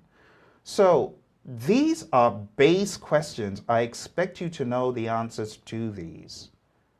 Can I rely on you to know the answers to these? Because I really don't want to go through the whole kitchen sink. Where do these come from? Cost management plan, cost baseline, cost estimates, BOEs, project funding requirements, and cost forecasts. I'm hoping you know this. I'm hoping this is not an issue for you, all right? Next, where are the following tools and techniques used in cost management? EVA, talked about this, hopefully you know. Funding limit reconciliation, analogous, parametric, bottom-up, 3-point, cost aggregation, historical information review, financing, and TCPI. I'm hoping that in your mind you can go inside where all that PMBOK data is and you can assign these to the relevant processes. They are all from different processes, all right? If you're not able to do this before your exam, you should, all right? So let's talk about the cost baseline. This is a very important part that I want you to know because it is a setup to better get a grasp of earned value in the real world. So your project budget, the word budget is used loosely in earned value, but outside of earned value, it means something totally different. When we talk about the budget, a big part of it could be, depending on the project, management reserves. Management reserves are not part of your cost baseline. This is very important. Your cost baseline is a standalone item and it is used for tracking the earned value performance. Management reserves is not part of your cost baseline. So keep that in mind. Now, when you break down the cost baseline, you got several control accounts that add up to the cost baseline. When you break down your control accounts, you've got contingency reserves and work package cost estimates that roll up into your control accounts. So if what I'm speaking about is like Greek to you, then it means you need to go read chapter 5, scope management, and understand the hierarchy, root node, control accounts, other WBS components, but then you've got planning packages, and at the bottom you've got work packages. So work package cost estimates, when you add them all up, when you add those up along with any contingency reserves, you get your control account summation. And then when you break down work packages into smaller pieces, we're talking about activities. So your activity cost estimates, when you add them all up, they add up to the work package cost estimates. You also put in some contingency reserves at the activity level. So if you observe from what I have on the screen, activity contingency reserves are inside your work package cost estimates. Contingency reserves are inside your control account. And that's how it all maps into the overall cost baseline, and the cost baseline that we refer to as BAC is different from your project budget. Okay? So you need to really be familiar with the term cost baseline versus project budget.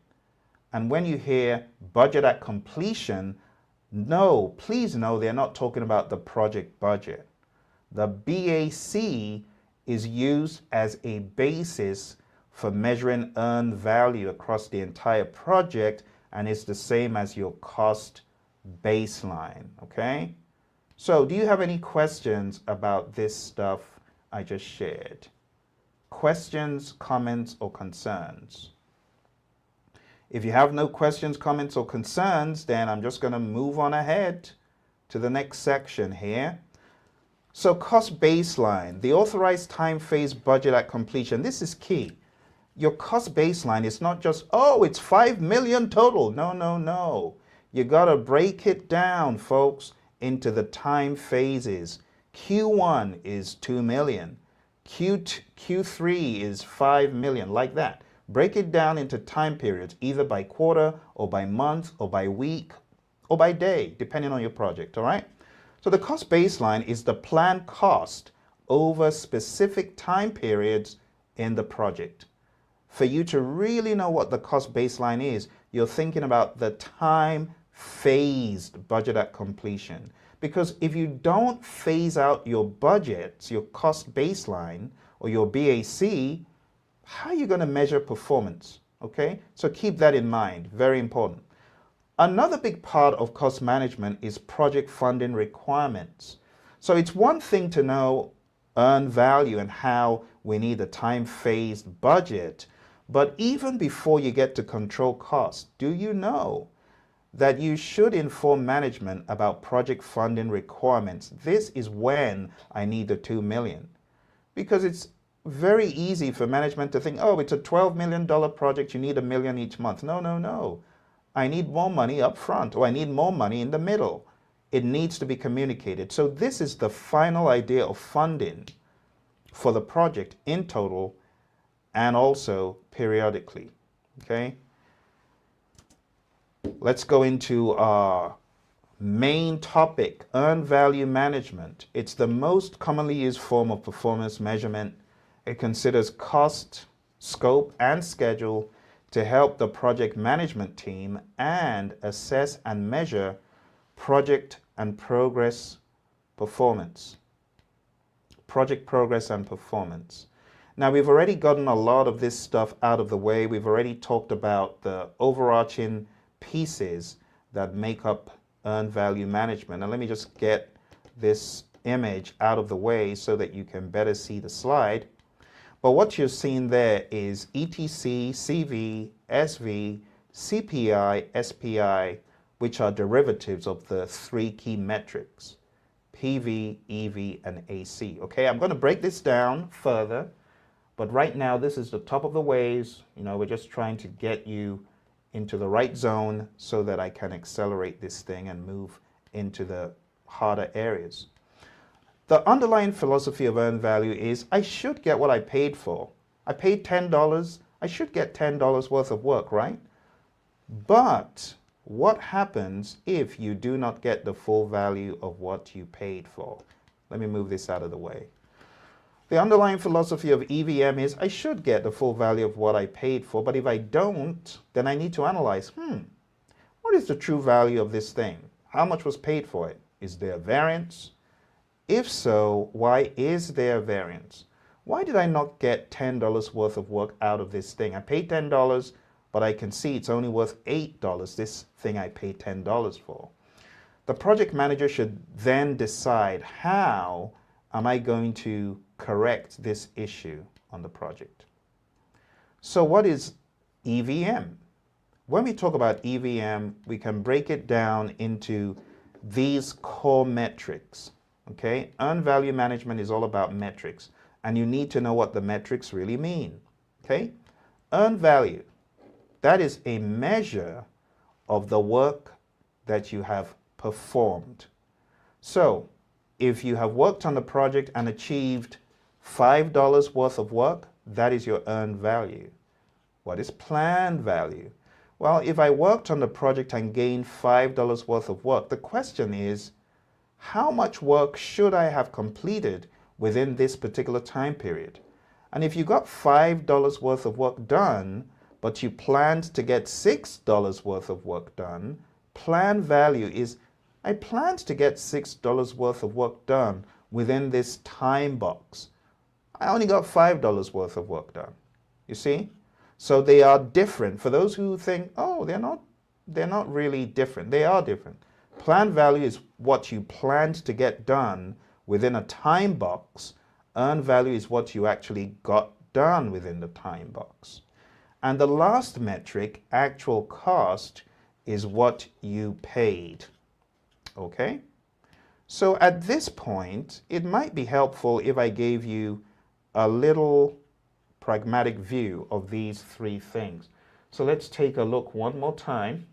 We've got planned value. Let's say this is our project here to paint this wall.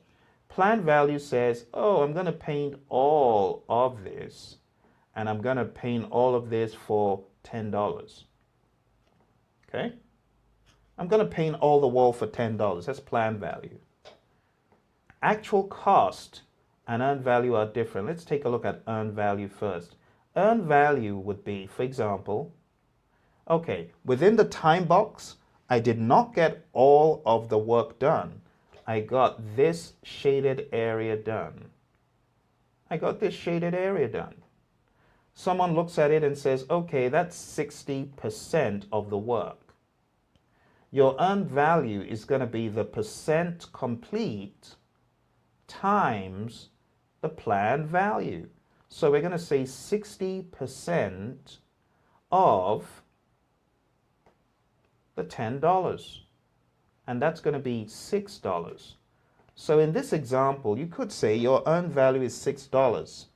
I got $6 worth of work done. Now let's throw in the last metric.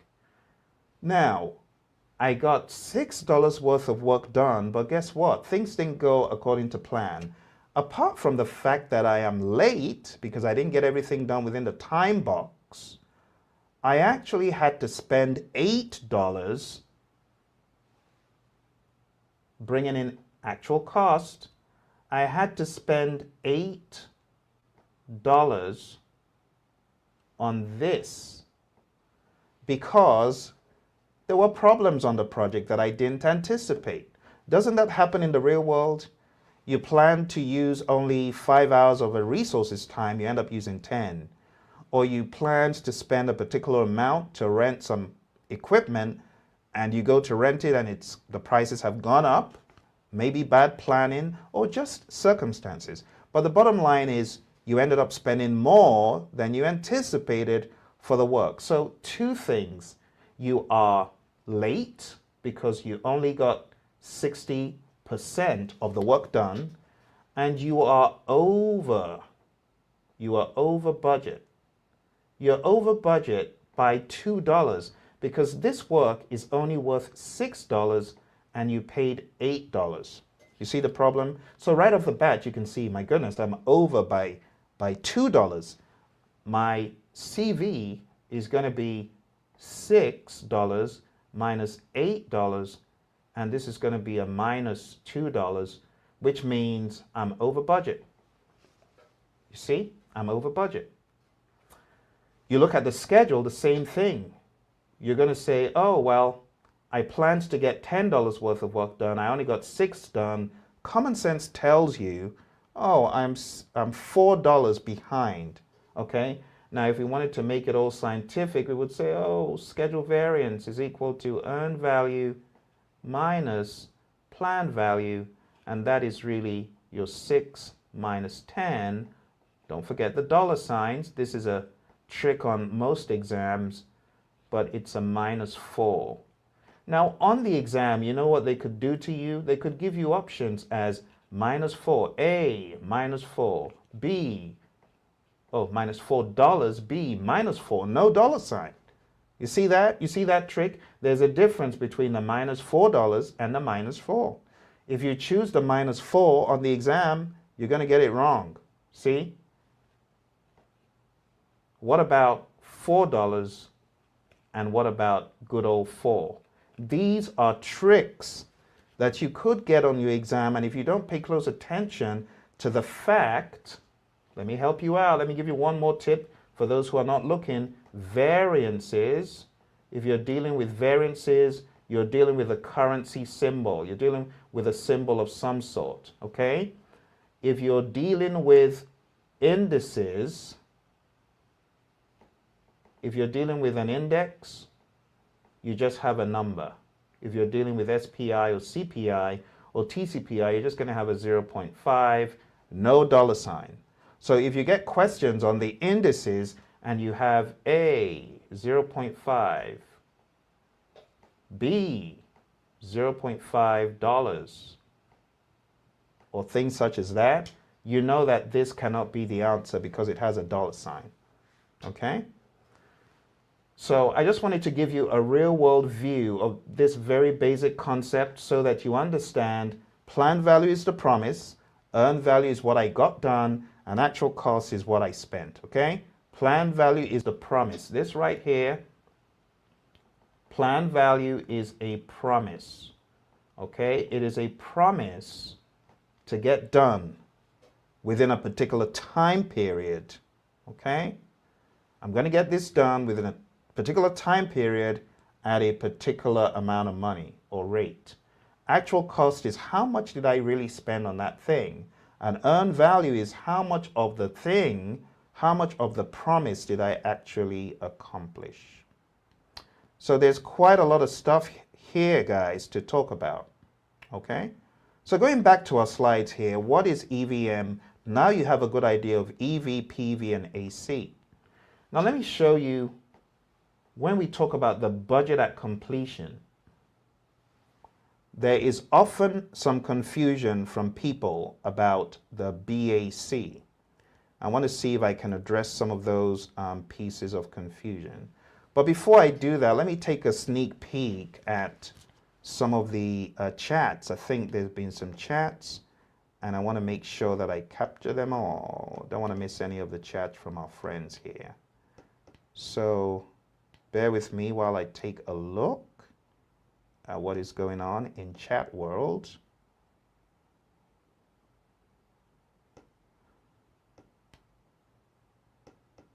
If I can.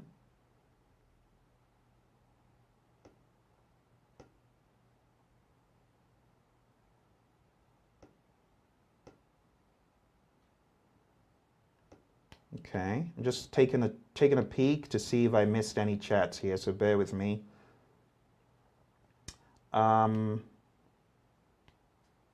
Always need units of measure, which I rarely see. Okay. Can you explain that further, Devon? Tell me a little bit about what you meant by that, so that I'm absolutely sure about what you mean. But if there are any questions, by all means, stop me. All right. So we're still on EVM. I want to give you guys a view of the world of BAC. I know we talk about BAC a lot, you know, and some of you know it very well, but I want to talk about BAC just a little bit. So here's an example. Let's say we're on a project to paint a wall, and we're going to break this down into 4, and this is Herman. Herman the painter. Looks like Herman the bumblebee at this rate. Herman has got a pail. He's got some paint. He's got his paintbrush. And Herman has been asked to paint this wall. Okay? Herman says to management, "Oh, I can get this done in no time. You can count on me. I'm going to get this done in 4 days." And when Herman breaks it down, this is what it looks like.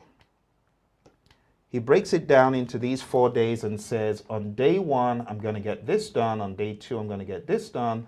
On day 3, I'm going to get that done. And on day 4, I am going to have the 4th panel complete. And then management says to Herman, "Okay, so how much is this going to cost you?" Herman says, "No problem. On day 1, this is going to cost $10 to paint that part of the wall. On day 2, it's also going to cost me $10 because the conditions are exactly the same. On day 3, it's also going to cost me $10 to paint that. And on day 4, it will also cost $10.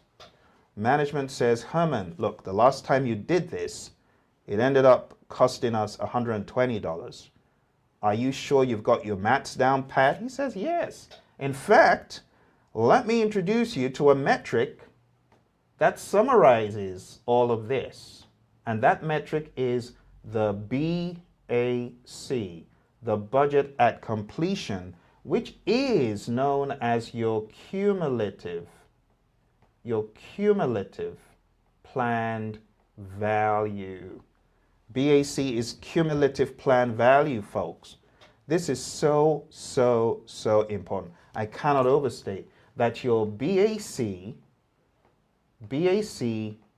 equals to the summation of your PV1, your PV2, your PV3, all the way to whatever PVN is. So you're going to summarize, you're going to sum up all of your planned values, okay? So your BAC is your cumulative planned value. PV for day 1, 2, 3, all the way to whatever is the final, okay? So if you take a look at this picture, it becomes very evident what Herman is trying to accomplish. Herman is trying to accomplish $40 of work within 4 days. And at the end of each day, he should gain 25% of the overall picture of work to be done. So day 1, you could think of it like this. If Herman was going to do a milestone chart, he would say, day 1, I'm going to get 25% of the work done. Day 2, by the end of day 2, and this is at the end, and this is of course a cumulative, at the end of day 2, he would have gotten 50% of the work targeted complete. At the end of day 3, again, he would have gotten 75% of the work, okay, done. And at the end of day 4, he would have gotten 100%. And if you look at milestones of cost in a cumulative fashion, at the end of day 1, he should have spent $10. At the end of day 2, he should have spent $20. At the end of day 3, $30. And at the end of day 4, $40. Remember, I'm talking cumulative. And that's why I'm saying by the end, okay? So the plan is that by the end, this would have been his accomplishments, okay? His accomplishments, either in percent or in dollars, okay? So whenever you look at earned value problems, folks, you want to break it down into what do I need to have accomplished, or what should this person have accomplished at each time period. On the exam, you could get questions that break down the budget at completion into tiny chunks. Phil is a project manager working on a project. Day 1, PV is $3. Day 2, PV is $4. And on day 3, PV is $8. What is the BAC for the project? You guys tell me. Let me make sure we're all paying attention. Phil is a project manager on a project. On day 1, you have that as the planned value. Day 2, you have $4. And day 3, you have $8. Well, let me get Phil out of the frame so that you guys can properly see what I'm talking about. So tell me, what is the budget at completion? What is the budget at completion if Phil is working on a project? PV on day 1 is 3, PV on day 2 is 4, and PV on day 3 is 8. What is the plan? What is the budget at completion? What is the BAC? That is the question. What's the answer to the question? Kevin says, very good information. Thank you, Kevin. Appreciate it. Ashish says, please, Phil, explain 7-12. Devon said, you said units of measure for variances and none for indices. Always wonder when to use units of measure and when not to. So for variances, you use, of course, a dollar sign. For indices, no dollar sign, just the plain old index. It's an index, that's all it is.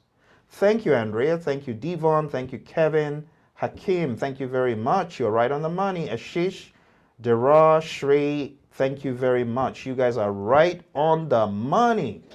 Awesome. I love it. I love it. I love it. I love it. Very good.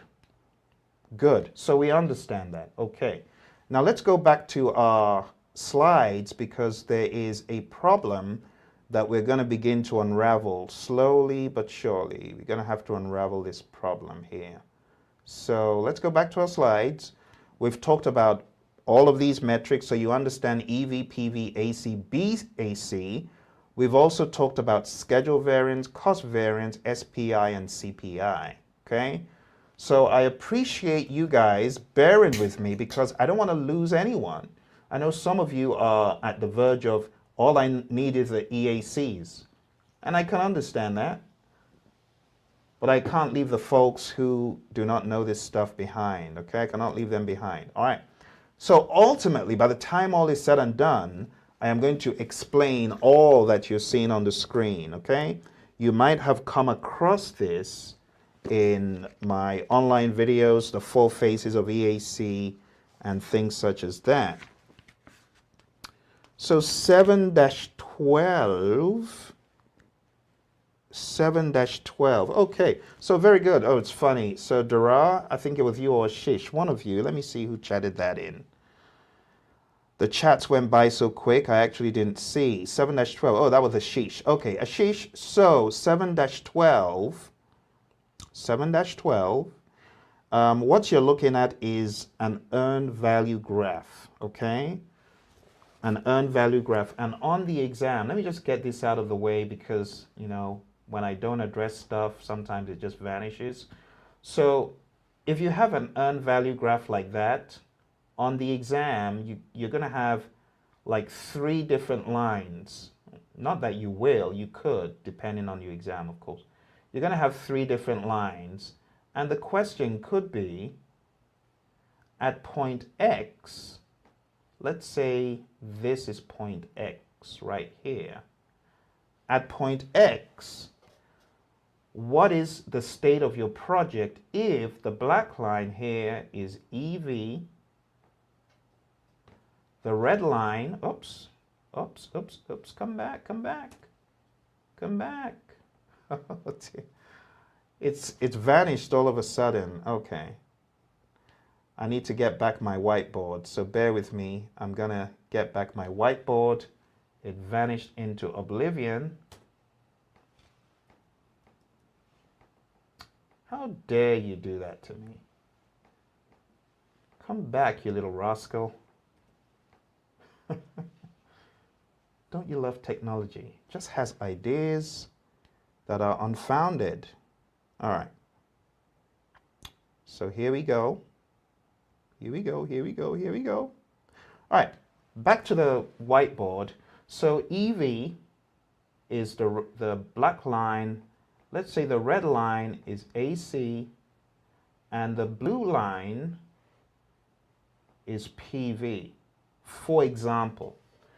The question then, to make this pragmatic, is what is the state of the project? Can you guys chat into me? At point X, what is the state of the project? Can you just tell me it is over budget and ahead of schedule, or over budget and behind schedule? Just chat into me whatever you can make of it. But Ashish, going back to your question about 7-12, this is a cumulative display of actual cost. Okay, let me give you a very basic example of how the cost buildup could occur. So at point A, your earned value is, let's say, 750. Okay, your planned value, let's say, is 500, and your actual cost,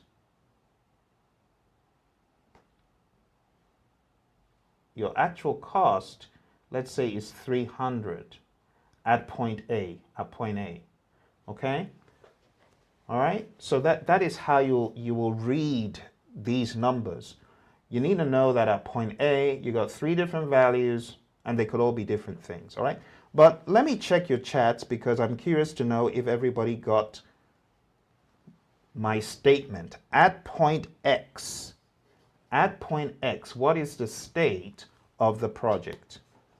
At point X, earned value is the black line, planned value is the blue line, and actual cost is the red line. Tell me.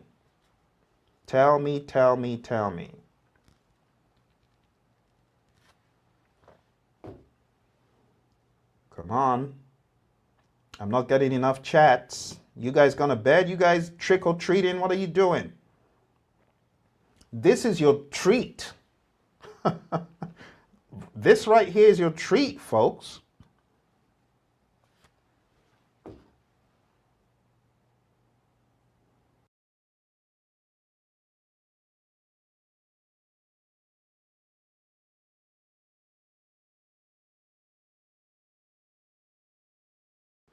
In your world of earned value management, a red balloon being carried by a clown is symbolic of earned value. Some of you going to trick or treat. Are you kidding me? This is your trick. This is your treat. So you better be paying attention. Your buddy Phil is here trying to help you. You ain't chatting into me. What's the matter? All right, thank you very much. So I'm going to address a few chats. Shri says, when to use which BAC formula? So Shri, there's only one BAC formula. Your BAC is the summation of all the planned values on the project. BAC is always the addition of all the planned values, okay? Andreas says, over budget and behind schedule. Devon says, graph shows over budget. Shri says, ahead of schedule and over budget. Andrea said, I stated wrong. Dara says, over budget and behind schedule. Hakeem says, under budget and ahead of schedule. That is the first correct chat. Thank you, Hakeem. Great job. Kevin says, under budget. That's right. Shri says, I meant under budget and ahead of schedule. That's correct. Evie is king. Good. So, folks, let me show you what is going on here. Okay, let's zoom in nice and big and let's see. So what you can glean from this, and let me use a very fine line here. So what you can glean from this line, this black line, is above everything else. It's above. Okay? Think about it. It's above everything else. It's above The blue line, what did we say the blue line was? Let's take a look. The blue line is PV, okay? So this is at this point. Remember, we're talking about this point right here. So that is EV. EV is above everything else. PV is next. And last is AC. Now, what we can infer from this, if EV is greater than your AC, that means you spent $500, but you got $550 of work accomplished. That's good. That means you are under budget. You see how you have to flip the realization? That line being above everything else, one, if it's above AC, it means you are under budget. You got $550 worth of work done and you only spent $500. Or you got your 500K Bugatti or whichever car you bought and you only spent $10,000. Isn't that good? Isn't it good that your EV is above the AC? To give you a pragmatic example, it is a good thing. It is a good thing. Okay? So you got 500K worth of work and you only spent 10K. Or in my example here, the lines are closer, of course. So we could say, I spent $500 and I got $550 out. That's what it means. That's the interpretation, you see? So that is how you look at these graphs. If EV is on top of everything else meaning PV and AC, you're good all round. You're under budget and ahead of schedule. So it takes some getting used to get the right lingo, okay? Under budget is good. Ahead of schedule is good, okay? And it's not that dramatic. It's not that bad, the variance. I mean, if the variance was massive, then management might be very concerned. But it's not too bad, all right? So the first thing, folks, the first statement here that you're going to make, you're going to say, I'm under budget, under budget. It's kind of like an oxymoron. If the EV is above everything else, or if the EV is above AC in particular, you are under budget. If EV is on top, you're under budget. Makes sense? But if it's below, you're over budget. Okay? You always want EV. Remember, EV is king. You always want EV to be either equal to everything else or above slightly, but you don't want EV to be below because EV is king. All right? The next one here, the next line, the red line, which is actual cost, or the blue line, I beg your pardon, which is PV. Let's talk about the blue line. So let me color code this for you just to make sure we're in the zone here. So we're talking about the red line when we talk about that, because actual cost is the red line. Now we're going to talk about the blue line in particular, okay?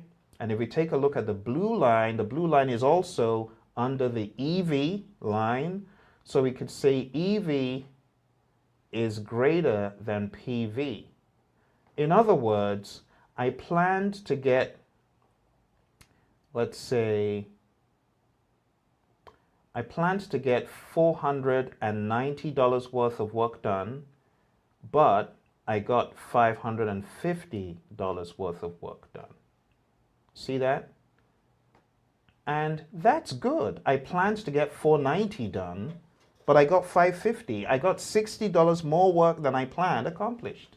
So you are ahead, see, of schedule. And this is good. This is good. Definitely good. Okay? Shri, look, that's why we're here, you know? That's why we're doing what we're doing, and we're trying to get to perfection. So well done in finding any gaps. You know, it's always good to find gaps. And honestly, on the exam, seriously, folks, the exam just throws people for a loop, because on the exam, think about it, the way you're thinking now is greatly slowed down in many instances. For some people, the adrenaline kicks them into a different state, but for most people, they're so paranoid of the exam that they actually slow down on the test. So doing all of this stuff is going to help you to narrow down, you know, what exactly is happening. All right. So I hope that helps you. Ashish, that was a great question. Can I ask you guys one more? Let me give you one more to kick the tires. Okay. One more. Let's kick the tires here, and let's make sure we truly understand what we just looked at. So let me erase that and, oops, come back. And let me give you, okay, let's talk about at point, let me give you a different point to look at here. Let's look at point, let's look at point Y, okay? Hopefully you guys are gonna ace this one. Look at point Y. You can see the state of the project. You can see what's going on. Tell me the state of the project at point Y. At point Y, what is the state of the project?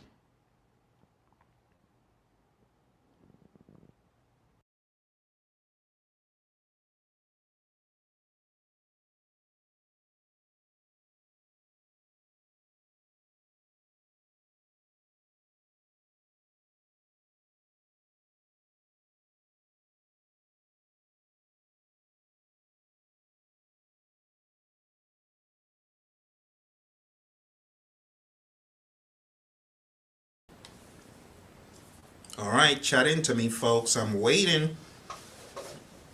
You know, this is a very collaborative and interactive session. We've already blown past the 1 hour, 15-minute mark. So I told you it was going to be 2 hours. That's how you got to roll with earned value. It takes time.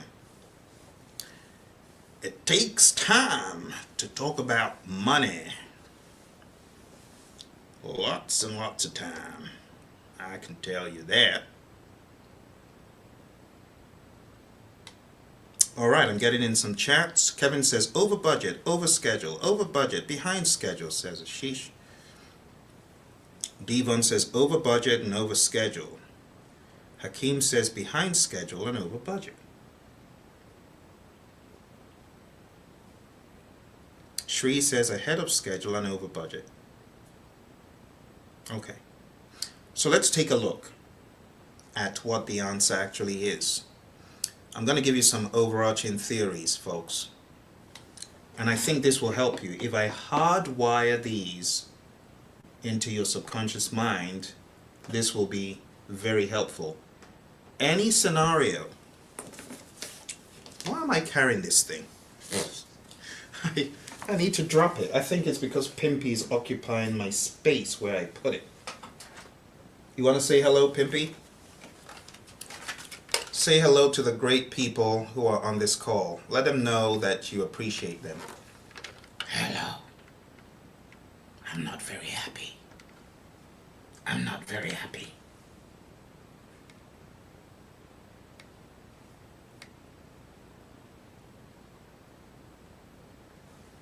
Okay. Pimpy has something to say. And Pimpy, can you say what you had to say? I'm very happy on the call because there will be no excuse on the exam. Why do you have to be so foreboding? Look, get back to your corner, you. Look, I apologize. He just gets a little bit excited when we have guests. Pimpy, I'm going to confine you to your corner. I gave you a chance and you blew it. Okay. So, this is what I was saying before I was rudely interrupted by Pimpy. I'm going to give you guys some overarching concepts to help you, okay? Anytime the earned value line is below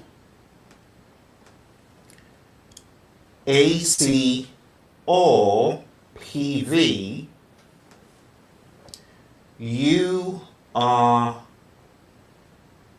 not on target.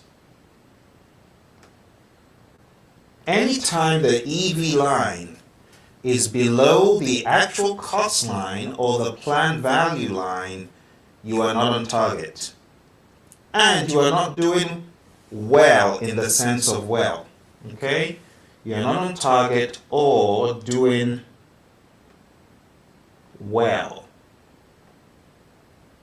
In other words, you are over budget or you are behind schedule. So the EV line, which I showed you guys, let's go back to it. The EV line is the black line. Anytime you see it below, let me zoom in, you see that it's below right here. You see that? At this point, this is your EV. This is under. Look at the dynamic. It is under. Okay. The red line is cost. It is over budget. So it's kind of an oxymoron. It is over budget, but it is behind the schedule. Okay? So it is behind schedule. This is your PV. You can see it is behind. You got a problem. You see, you got a variance here. You got this variance. That is how much work you need to do. So that is your schedule variance right there. You see that? That's your schedule variance. If you take a look at this, you got a variance. You got that cost variance going on, and it's not in favor of the earned value. See? So anytime your earned value line is under PV or under AC, it means you have issues. Okay? And those issues are summarized by you observing those variances. You got a schedule variance which is negative. You got a cost variance which is negative. To put some sensibility into this, we could say, for example, let me just make this blue. We could say, oh, at this point, PV is 1,000. Okay? And then at this point, still in the schedule, at this point in the schedule, the EV is 800. And at this point in the schedule, we could say actual cost is, let's say, 900. Let's say 900. So, to convert this into real terms, you planned to get $1,000 worth of work done at that point. Remember, we're talking about point Y. So this is point Y. At point Y, oh, let me just put it somewhere else. Point Y, this point right here, you planned to get $1,000 worth of work done, but you only got 800. It's not good. You got $800 worth of work done and you spent $900. So you're $100 over and you are $200 behind schedule. That is what those mean, folks. So understanding these graphs, I know we've spent quite some time on them, but this is a very, very useful piece of information for anyone that's struggling, because trust me, these on the exam, they could present nightmares for some people. And some people will get them wrong because they haven't really narrowed it down. You need to be 100% sure. Anytime my earned value line is under, I am in trouble. Anytime my earned value line is on top of AC, I'm good. Anytime my EV line is on top of AC, that means I'm under budget. Anytime my EV line is on top of PV, that means I'm ahead of schedule. So it's the cost. You got to flip that, under budget. Under budget is when you're on top of the line, the AC line, and all of that. So I'm hoping for those of you who have been struggling with this area, I am hoping that this makes a little bit of sense to you. And I kind of went into a bit more detail because I saw some folks were struggling with the answer, okay? So someone said over budget, over schedule, over budget, behind schedule. I know what you meant behind schedule means you know, yeah, you're not ahead of schedule. I don't know what you meant by over schedule, but you know, you're either ahead of schedule or you're behind.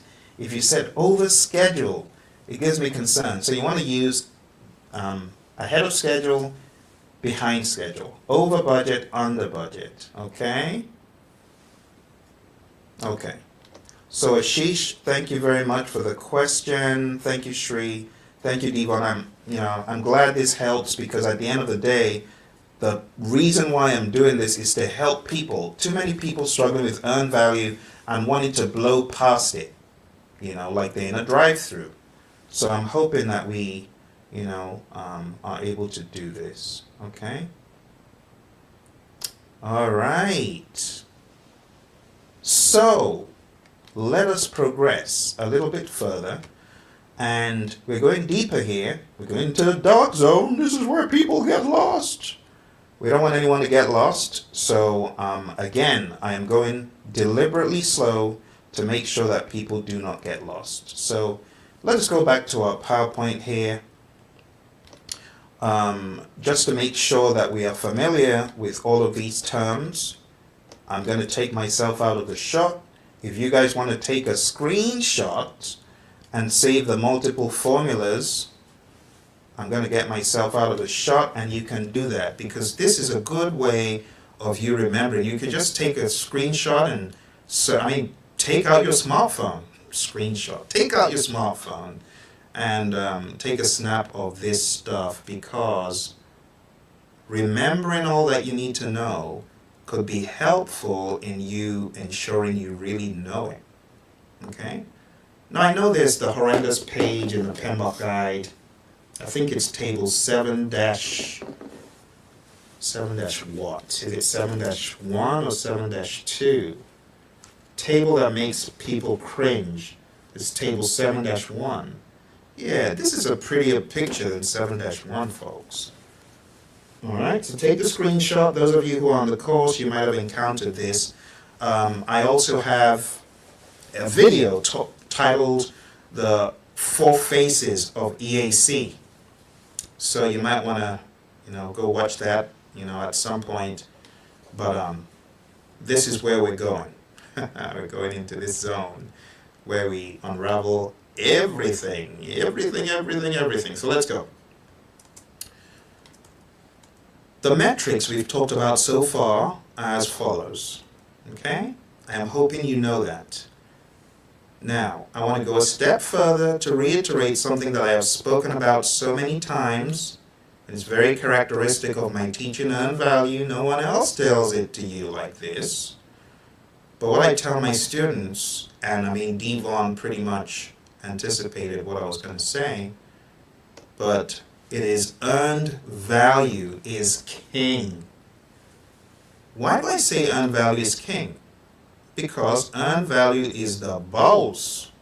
Earned value is the boss of the whole show. Didn't you know? Earned value is running the show. Right? You want to talk about the old-time Boston gangsters? EVM takes no prisoners. Earned value takes no prisoners. Earned value,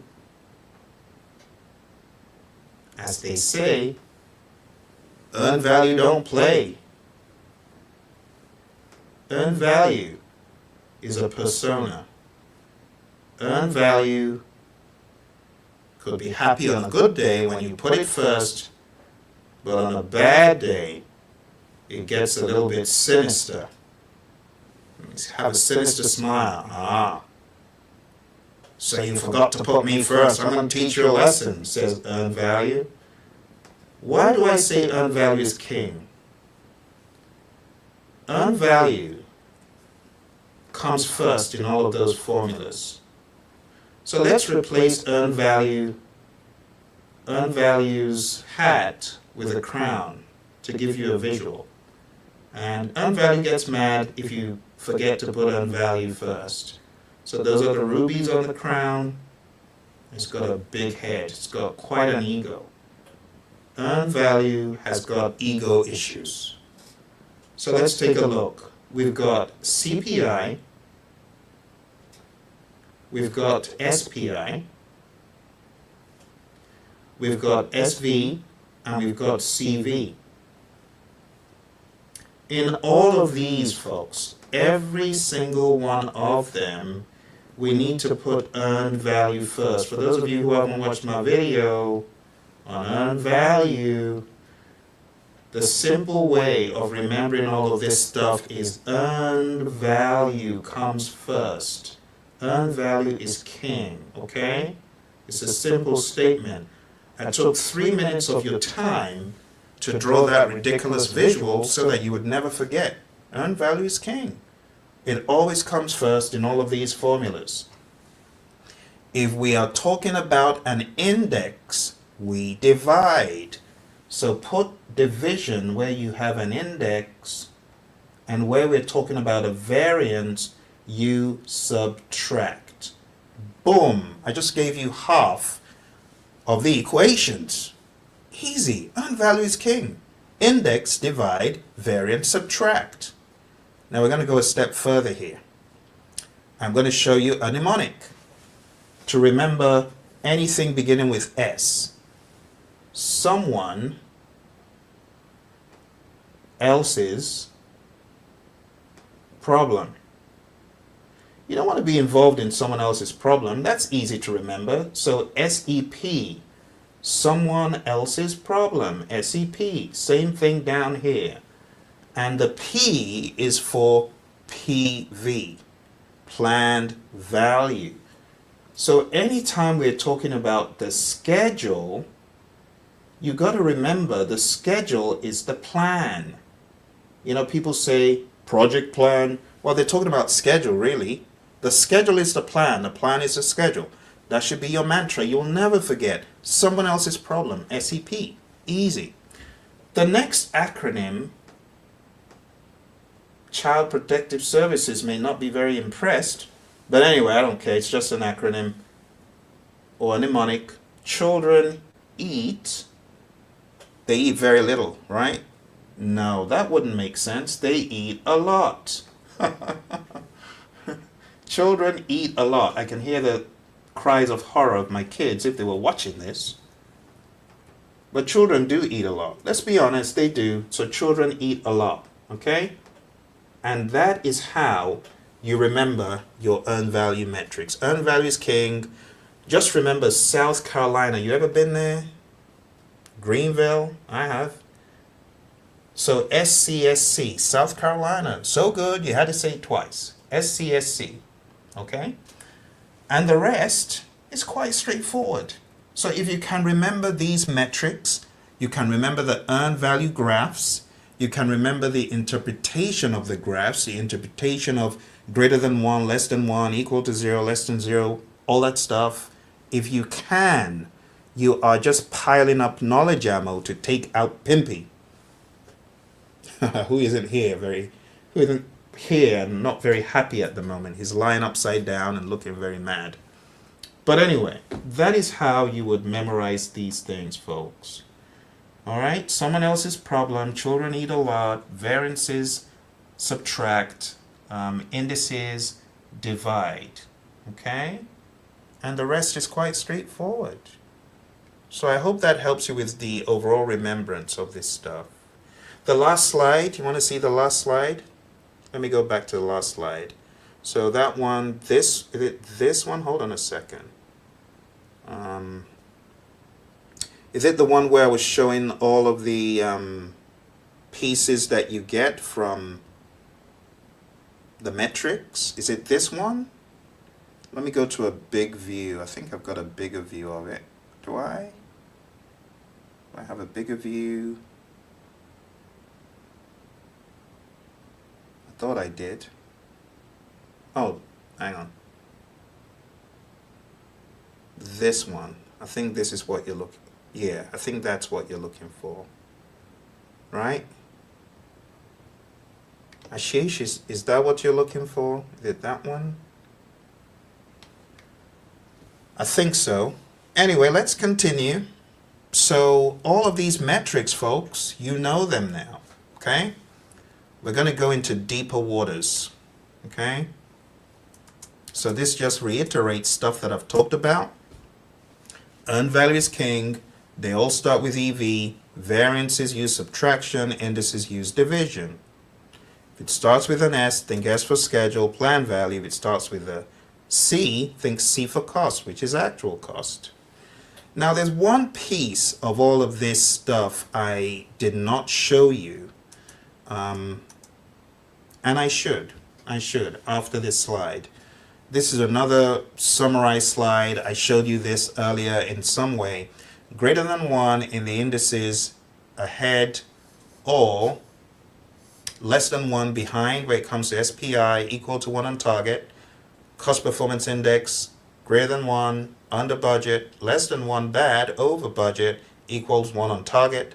Schedule variance, greater than 0 ahead, less than 0 behind, equals 0 on target. Cost variance, greater than 0, under budget, less than 0, over budget, equals 0 on target. Okay? So, if CPI is greater than 1, that's what it means, and so on, okay? That's the slide, and that's the summary, okay? Schedule variance, same thing. You know that if it's less than 0, it's awful. Greater than 0 is good, but let it not be so much greater than 0 that management thinks you padded or you lied. Okay? Same with the variances. Now, you guys should be able to answer this. If it's equal to 0.5 SPI, is it good? Is it bad? Is it something else? CV equals $5. Good, bad, or something else. Okay? So I expect that as you look at these, you can answer them at this point conveniently. This is like the course 202. Let's call it 202, okay? You look at a number, you know what it means. Not only do you know that's bad, but you know I'm only 50% efficient schedule-wise, or I'm under budget if I have a CV of $5, or if I have an SV of minus $50, that means I am behind schedule by $50. CPI equals to 1.01, it means that I am under budget. SPI equals to 3.09, that is not good. There may be a problem. It looks too good. Sometimes when things look too good, you got to ask, why do we look so good? Why do we look that good? Okay?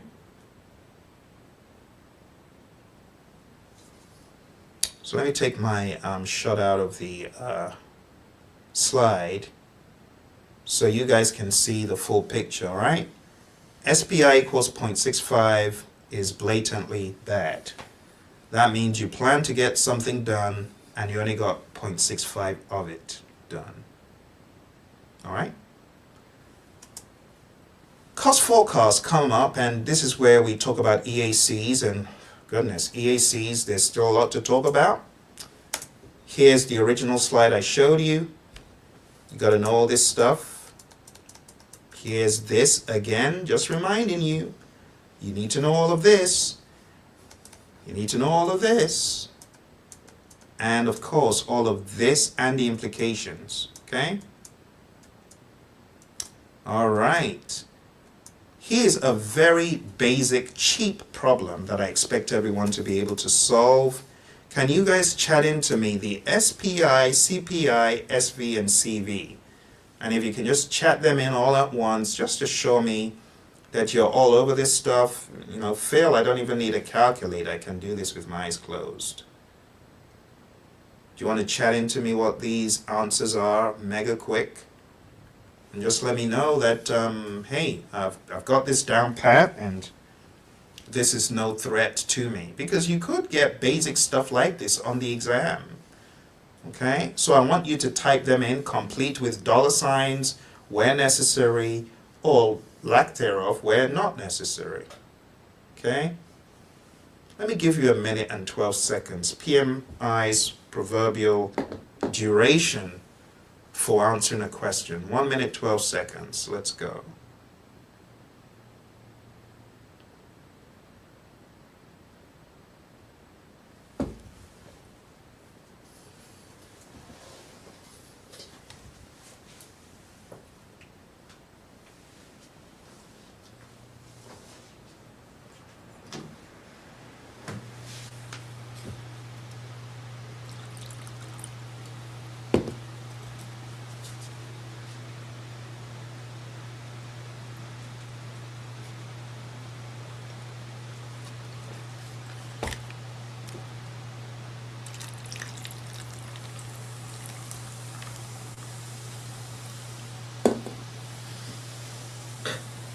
Excuse me.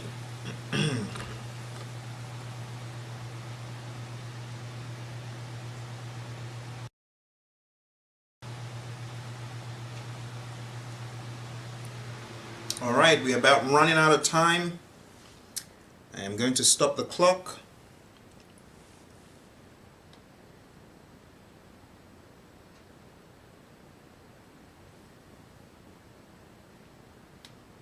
Okay, time to stop the clock, folks.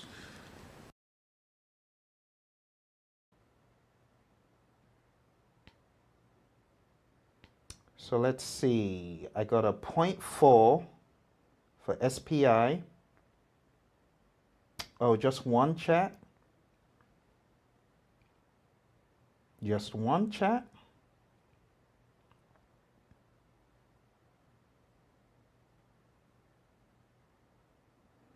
A 0.5 for CPI.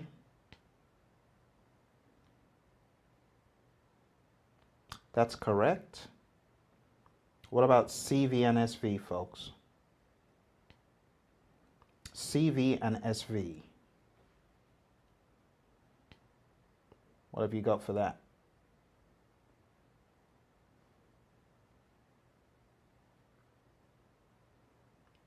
-6 and -4, says Hakeem. Andrea says, okay, 0.4 for the SPI. Okay, that looks about right. Dara says a -6 million and a okay. Hakeem, that looks correct. Ashish, that looks right for the SV. Good. Andrea says CV is -4. Okay. All right. So that looks about right for the most part. So 4 divided by 10 gives you a 0.4 for the SPI. 4 divided by 8 gives you a 0.5 for the CPI. And 4 minus 10 gives you -6 for the schedule variance. And 4 minus 8, I think that's one, I wasn't sure of 1 or 2 of the chats I saw, but that gives you a -4. So let's take a look. If these were your answers, you're in the zone. And I want to say well done if those were your answers. Let's take a look at the schedule variance, -6 million and -4 million. Note where you have the dollar signs in the variances, but in the indices you don't have a dollar sign, okay? So well done. If you got those right, well done. Just understand the interpretation of these, all right? All right, so budget at completion. We kind of mentioned this earlier on. We're going back to talk about the BAC. And I think I should speed on from this into some harder stuff. Harder stuff. I've been giving you baby food. Let's go to the hard stuff. Someone says, Phil, you call that baby food? All right, we're going to the harder stuff. So let me blow past some of these. I've shared these on YouTube before. This is, okay, here we go.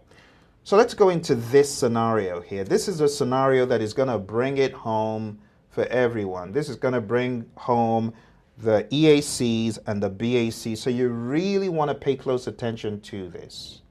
Okay? Don't give up at this point. Don't get off the call. Don't get off the call. Look, this is where it's going to get really intense. So I advise you, do not get off the call. If someone's calling you to come and have a trick or a treat, tell them this is my treat. This right here, okay? It's about to get more intense. Earned value management is easy. Don't be scared of it, says Herman the painter. Herman the painter has been asked to paint this wall, and we took a look at this scenario in the beginning. What is the BAC? Can anyone chat in what the budget at completion is? I told you guys, budget at completion can be calculated by summing up the cumulative plan values. So I hope you remember that. Okay? I really hope you do. All right. If you do me a favor, chat in. Chat in. Oh, it's going until we drop, Andrea. The intent was to get done within the next 30 minutes. But if we run out of gas, we're going to go fill up and come back. We need to get rid of earned value tonight. Everything in earned value has to be spoken about tonight. I'm here for the long haul. Hey, I just got done with a 3-hour boot camp. Shri was on the boot camp. But I ain't getting off this call until I kill this thing, all right? So $40 is the BAC. Very good. Very, very good. That is the BAC. All right. So let's move along. I'll try to make this quick, okay? The wall needs to be painted. It will be done in 4 days. We're going to do a quarter of the wall a day. I hope you guys get that, okay? BAC is $40. Each day, the painter will complete a quarter of the work. So we've pretty much established that. By day 4, all the work will be completed. So watch this. This is a very important idea about earned value. You need to be able to identify the planned values for all of the time periods, okay? Planned value for day 1 is $10. Planned value for day 2, 3, and 4, $10 each. You see that? I did not call it the budget at completion for day 1. That would be improper earned value speak. The proper speak for time phases is planned value. Now, except someone is trying to throw you off or they don't really understand earned value properly, BAC is BAC. Don't tell me BAC for day 1. Tell me BAC for the entire project. Tell me PV for time periods. Does that make sense? Okay. So by the end of day 1, I will have painted a quarter of the wall. At least that's the plan. Okay. Enter day 1. At the end of day 1, Herman says, phew, I was really tired. But I got all the work done as scheduled. Okay? So all the work was done as scheduled. But let's take a look at what the spend actually was. So let me break this down for you. Let us see how well Herman did in terms of the payments. He said at the end of day 1, 100% of the work was accomplished. Do you remember the formula for EV? EV is PV times percent complete. Okay? We could also have another formula that says from the perspective of BAC, earned value is percent complete of the BAC times the percent complete. Percent complete of the BAC times the BAC. So you're looking at this image here and you can see if you're looking at PV alone, you could say, oh, 100% of the PV for day 1 was done. But you could say 1/4 of the BAC was done. You see where I'm going? So you can calculate by saying, oh, 100% of the PV is done for day 1. Or you could say a quarter of the BAC, 25% of the BAC is done. You get what I'm saying? I hope you do. So PV is 10, we already know that. 10 times 100% will give you what? It will give you EV is $10, okay? So EV is $10, just taking a look at the image, okay? Let me throw in a few other metrics because a lot of people ask the question, oh, how do I know AC? How do I know PV? The PMI will give you either clues or they'll give you these numbers on the exam, okay? So we've got AC given, and the question is, what is SPI, CPI, CV, and SV for day 1? Now let me give you a very quick way of knowing this. Here's the trick. Here's the trick. If PV, AC, and actual cost are all the same, did I say that right? PV, EV, and AC, if they're all the same, you're going to have ones for the indices and 0 for the variances. Ones and zeros. Okay, so in this example, you got PV, EV, and AC all 1. So you're going to have ones and zeros when you apply the formula. Ones and zeros. Okay, you're going to have SPI is 1, CPI is 1, SV is 0, and stuff like that. Okay, you're going to have zeros and ones. All right, let's take a look at day 2. Poor Herman is unable to work as planned. Hours into day 2, a leak comes from the bathroom upstairs. He's running behind schedule. Let's see what this does to his work performance for day 2. So let me take myself out of the shot so you guys can read what exactly is there. Herman says, that silly tap messed up all of my work for day 2. Poor Herman. He's not very happy, obviously. Not a happy bunny. So if you take a look at what happened on day 2, you can see if you focus on just what was supposed to have been done on day 2, you can eyeball it and see that he only got a particular percentage of the work done. Now let's say that is meant to show you 3 out of the 4 squares. In other words, he only got 3/4 of day 2's work accomplished. Now, did you guys know that when you talk about earned value, I'm not sure if you knew this, but when you talk about earned value, you can hone in to just one day or one time period. You could see your performance for Q1 using earned value metrics. Oh, SPI for Q1 was 0.9. SPI for Q2 is 1. We did better in Q2. Now you could say cumulative performance for Q1 and Q2 together. Aha, that is where we are beginning to head towards EACs and TCPI, because those look at cumulative effects on the project. But for now, we're going to hone into just day 2. Okay, so forget about day 1 where we had ones and zeros, and let's laser focus into just day 2. Okay, let's laser focus into just day 2. If we laser focus into just day 2, we see that the actual cost is given implicitly. For example, on the exam, someone could say, oh, $50 was spent on day 2. Well, that's actual cost. So from this, we can glean, oh, actual cost is $10 because it says $10 was spent at the end of day 2. Okay. What was the plan value for day 2? We already know. We saw the whole plan. We know it's $10. Okay.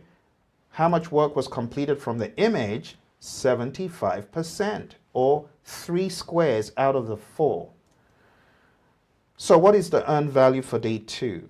Can you guys chat into me so that I know you know how to calculate earned value for just day 2 alone, okay? Not the entire project, not cumulative, but just for day 2. let's say day 1 is Monday. This is just for Tuesday. Forget about Monday. This is just for Tuesday. Can you guys tell me what you get?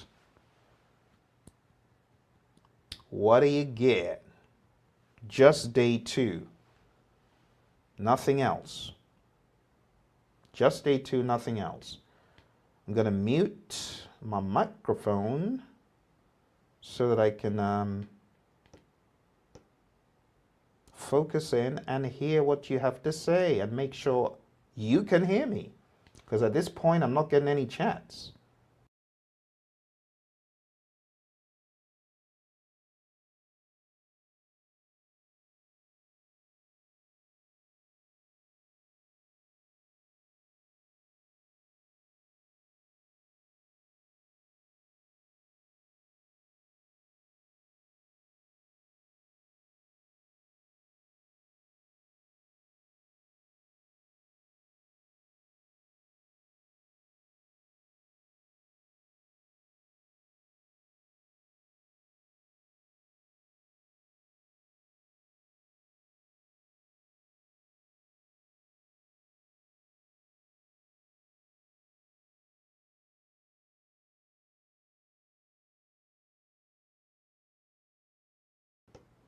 Ah, there you are.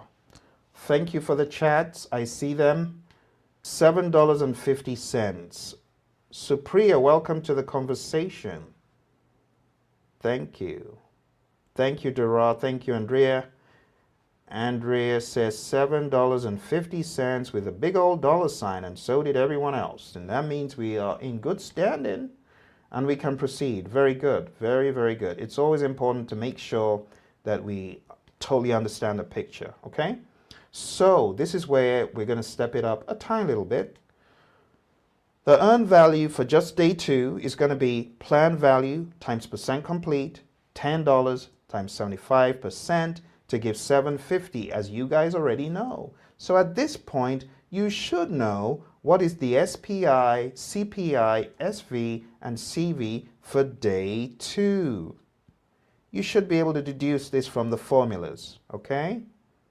Now, I don't want to waste time because I have a feeling you guys already know this.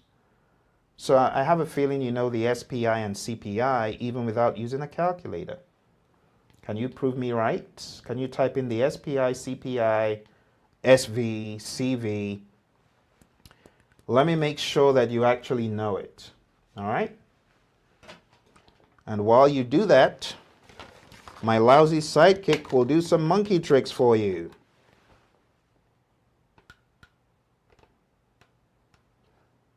What do you call a project manager without a schedule?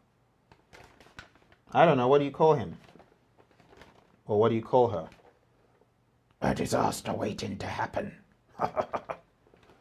That's so lame, Pimpy.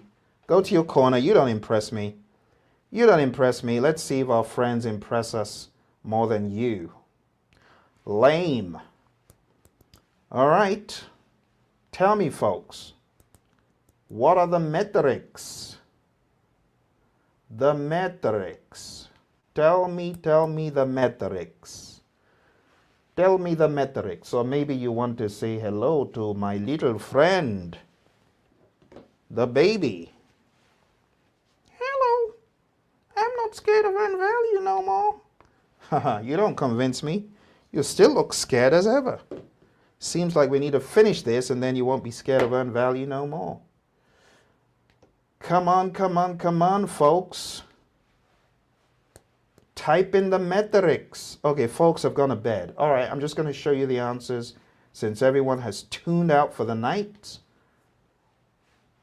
or gone to eat some tricks or treats. I told you this is your trick and treat.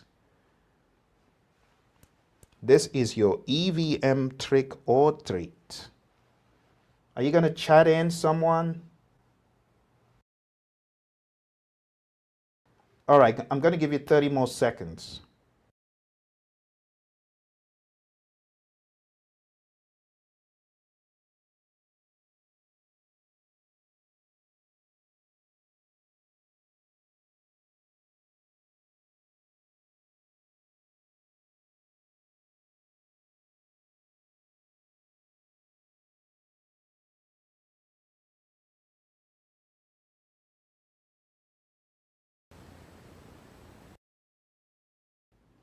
Uh-oh. Are you going to type in the right answer or not? It seems like someone from Pimpy's world is holding baby hostage. Are you going to help baby? Baby has been held hostage. Help. Uh-oh, we got some sinister PMP bean that has got baby in a vice. Help, help baby. Type in. Hey, if you want to save baby from this ghoulish creature, you got to type in the right answer. Type in the correct answer. Quick, quick, quick. Thank you very much. I got 0.75, 0.75.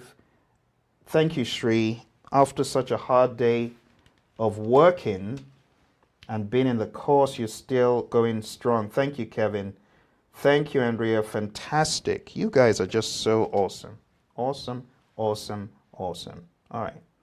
So this is a treat specifically for people who have stayed this long. You know I love to reward people for being in the zone. All right. Now, if you are still watching at this period, I want you to do me a favor and chat in, or send in rather. Don't chat in, send in an email, okay?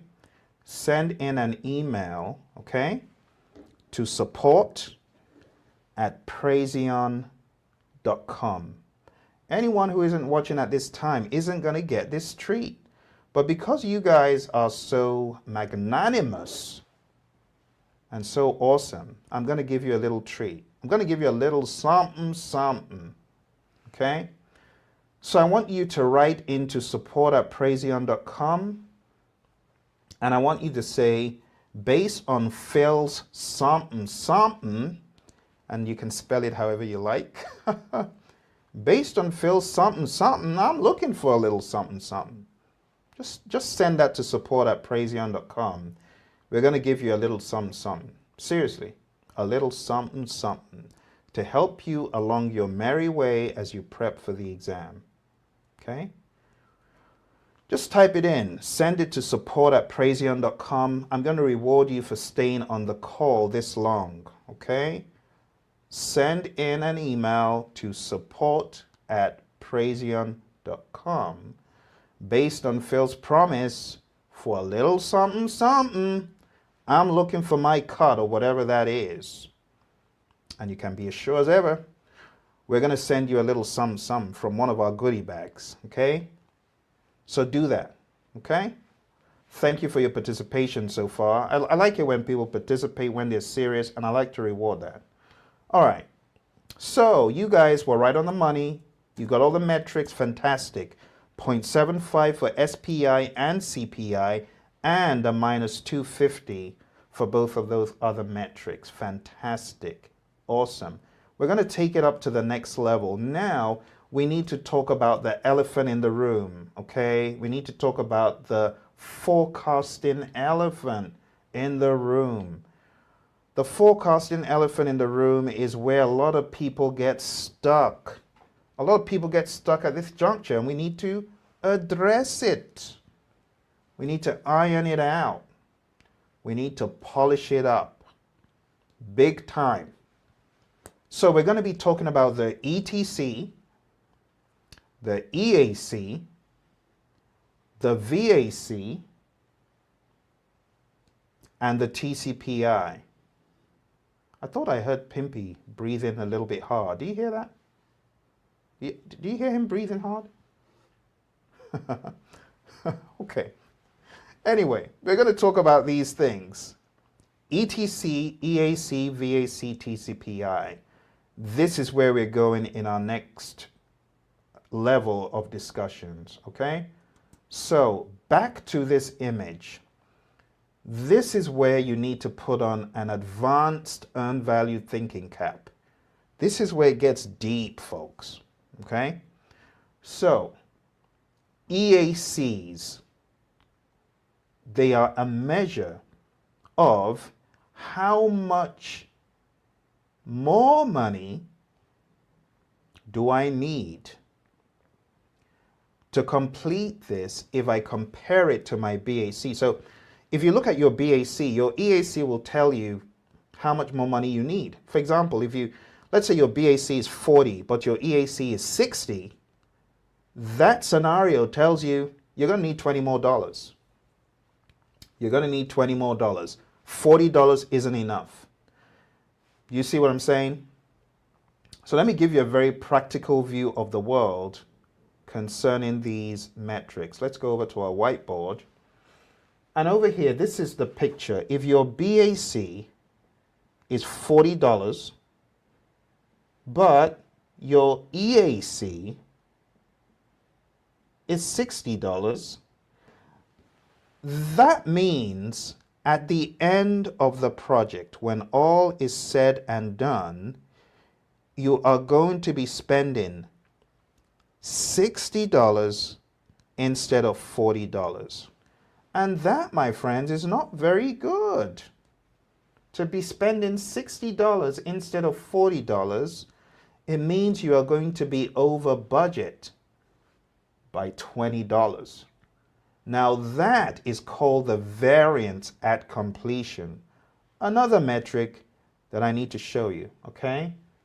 And the way we calculate the variance at completion is by the formula VAC is equal to BAC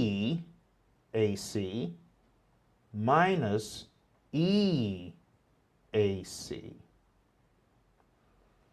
You see that? Variance at completion is equal to the budget at completion minus the estimate at completion. B comes before E in the alphabet. Okay? Just remember that. B comes before E. A lot of people say, oh, I can't remember if it's B or if it's E first. Just remember B comes before E in the alphabet. B comes before E in the formula. So your variance at completion in that scenario in dollars would be $40 minus $60, and that will give you a minus $20. And that is how you apply the formula. If you have a minus, you're going to be over. If you have a plus, you're going to be under. Okay? So VAC, variance at completion, is also one of the sacred cows. Also one of the sacred cows of the PMI. Don't forget that. Okay? Let me check chats really quick. Shri says, Phil, do you have a video on project? Oh, I got your email, Shri. So there's no particular video, but I'm just going to scramble it around. It's largely the same. There are just a few differences in the additional documents, or they change what they're called. Vidreen Jones, thank you. Looking forward to the something. You know your buddy Phil is always going to sort you out. He's always going to be your dealer to deal you some really great stuff that's going to get you into the PMBOK high zone. You got to get high on PMBOK, you know. That's my mantra. If you want to get high on anything, get high on PMBOK. I'm going to get you your fix. Don't worry. Your fix, you're going to get your fix in the mail. You're going to be pleasantly surprised.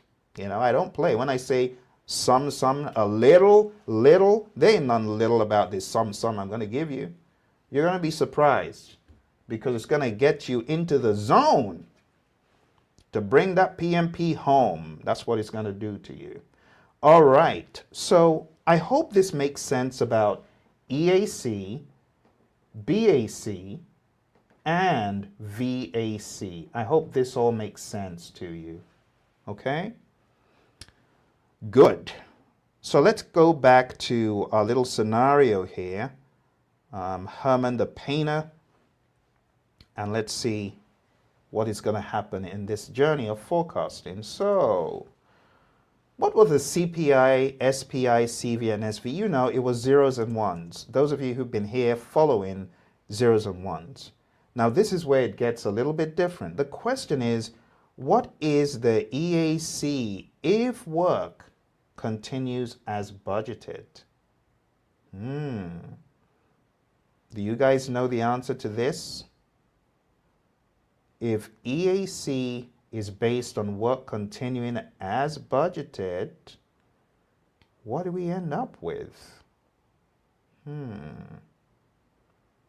This could be a little bit concerning if you've not really thought about EACs.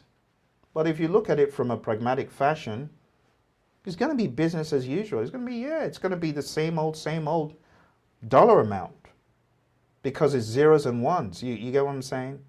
Zeros and ones. Let me show you something here, okay? You can see in the image that Herman has completed a quarter. Now, there is a formula that is used for EAC if the work continues as budgeted. Just think about it.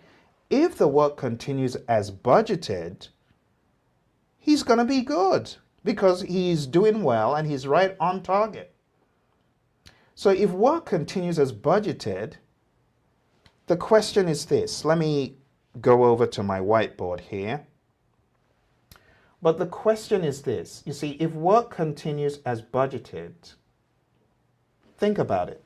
Think about it. Work continues as budgeted. If he is done with this quarter, the question is how much is he going to use for these remaining days? And what will the total of day 1, day 2, day 3, and day 4 be?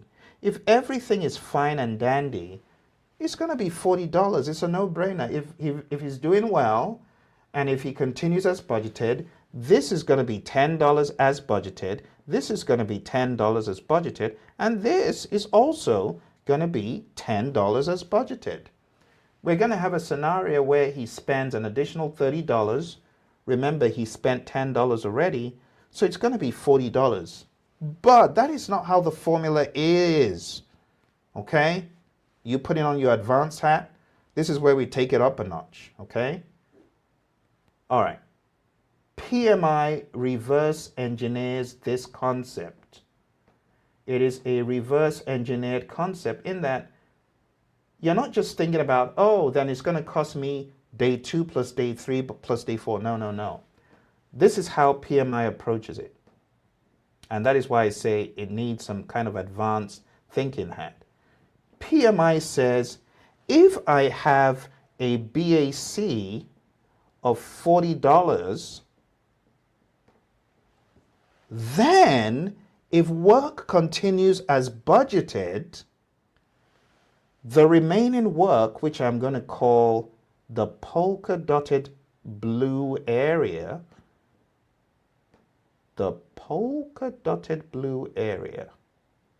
let's make this a polka dotted blue area.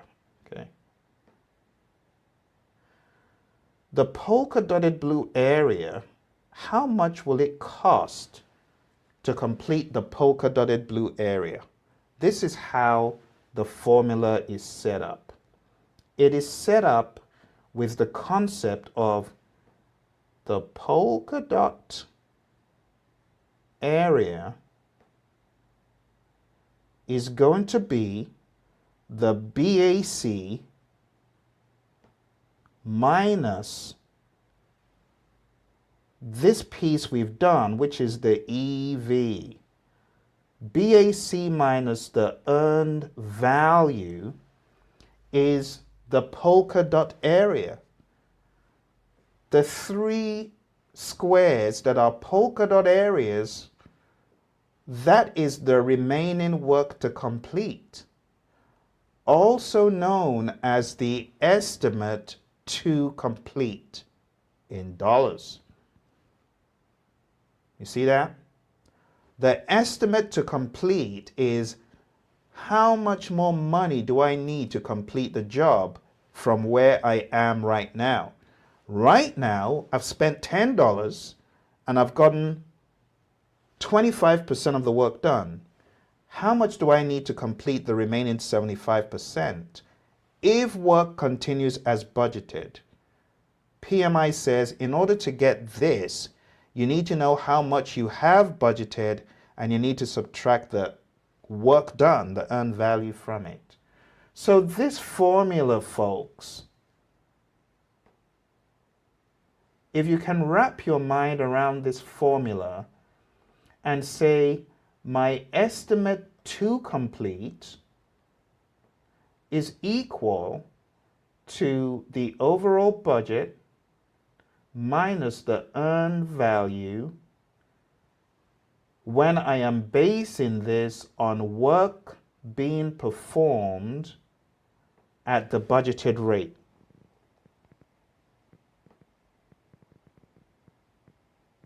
And this is why a lot of people struggle with EAC. They cannot wrap their minds around BAC minus EV. If you cannot wrap your mind around BAC minus EV, we might as well spend all day, all night talking about the logic behind it. You see.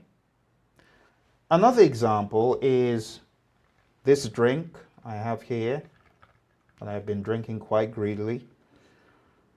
Let's say the full cup is 8 ounces. Let's say I drank 3 ounces out of the cup. I drank 3 ounces out of the cup.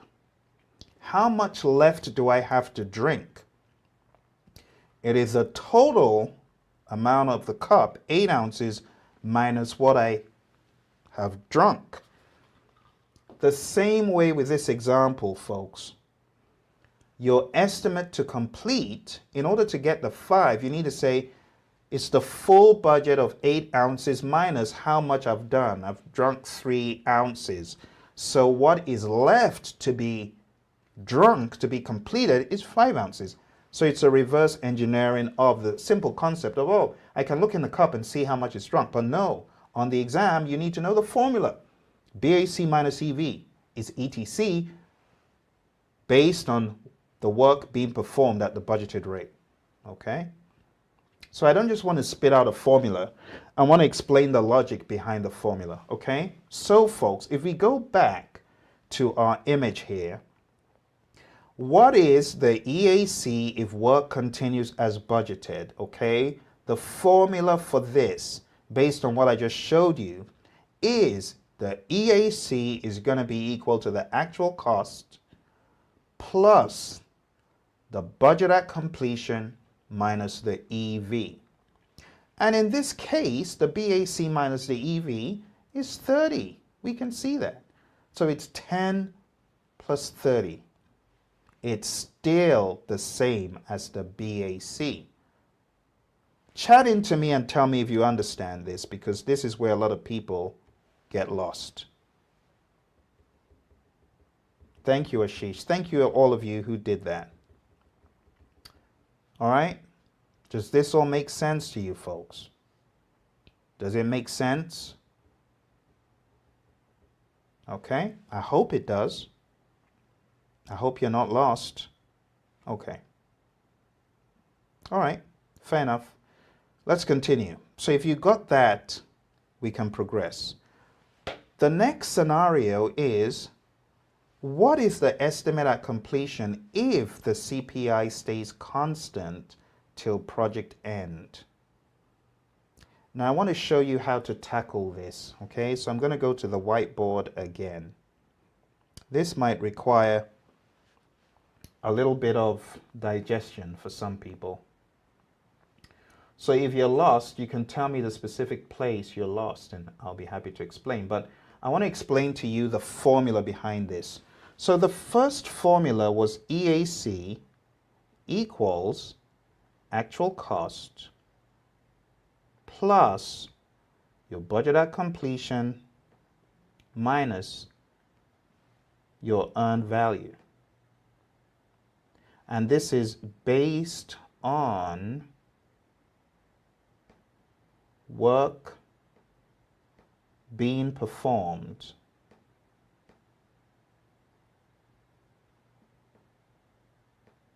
at the budgeted rate.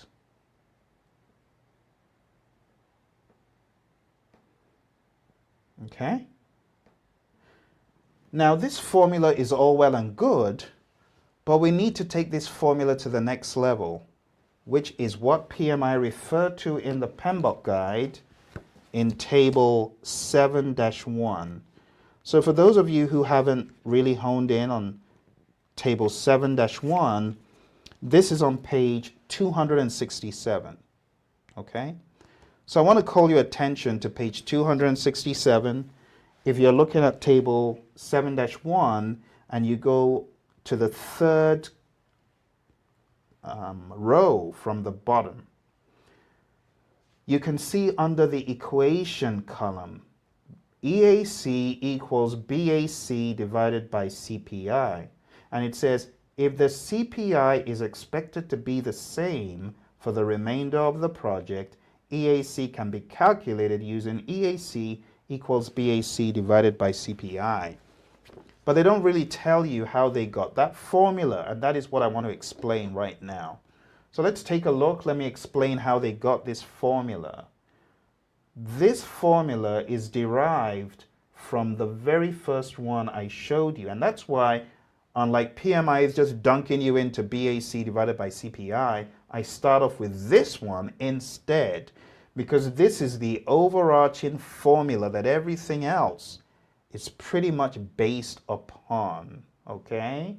So if you look at this formula right here, based on work being performed at the budgeted rate, we're now going to take this formula and we're now going to make it be based on the CPI being consistent for the duration of the project, okay?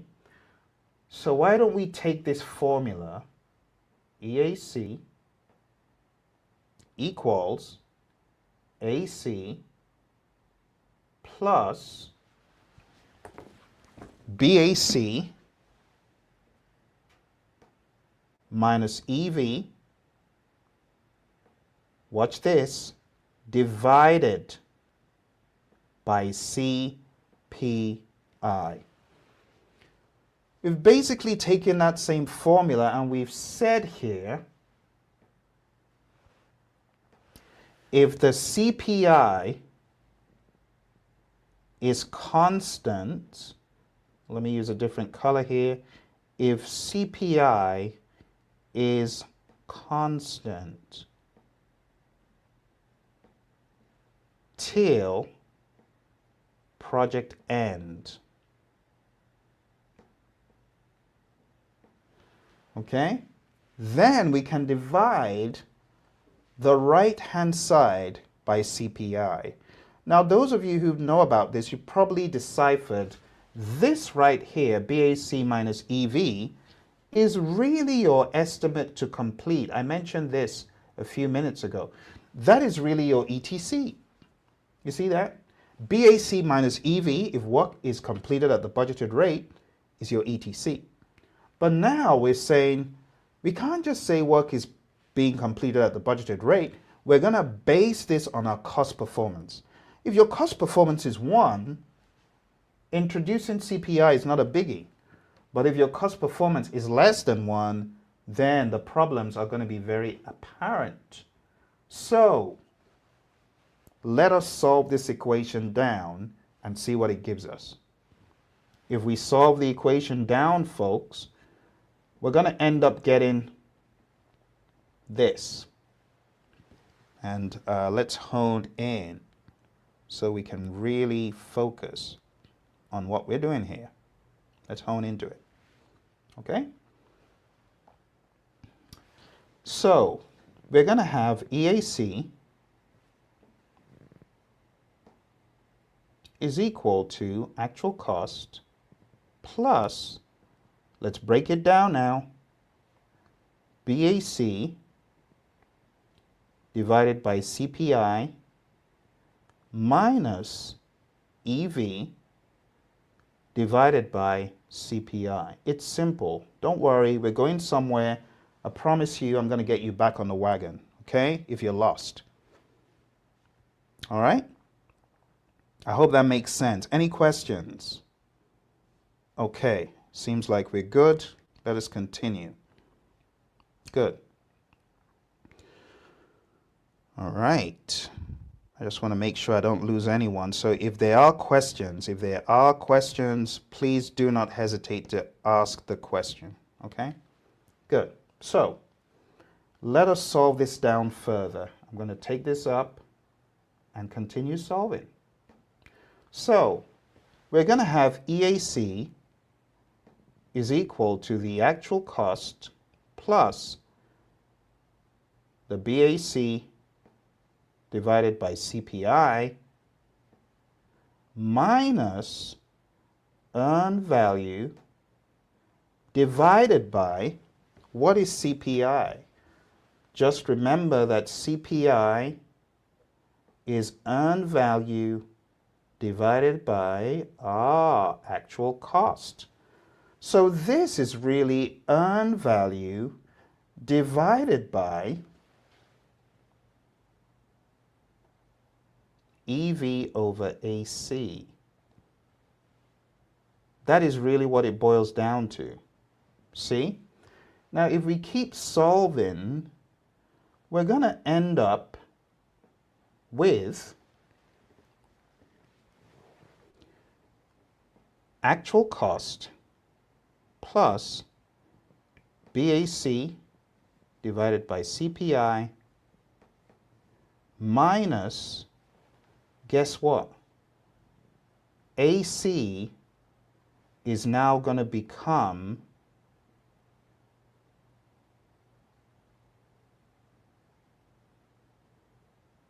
that is really what it becomes. EV, I meant. EV. So you're really going to have EV divided by EV times AC. That is really what this becomes. Because remember, the CPI is at the bottom. This right here is CPI. But because it's at the bottom, we're going to end up flipping it such that this cancels this. And at the end of the day, we have a minus AC and a plus AC. Well, you probably figured out those are going to cancel, and we're going to be left with BAC divided by CPI. So I'm showing you all of this. This is your EAC, by the way. I'm showing you all of this so you know how the formula is birthed, so that you do not distance the very first formula, this one. Don't distance this from this. They are pretty much from the same parent. You see?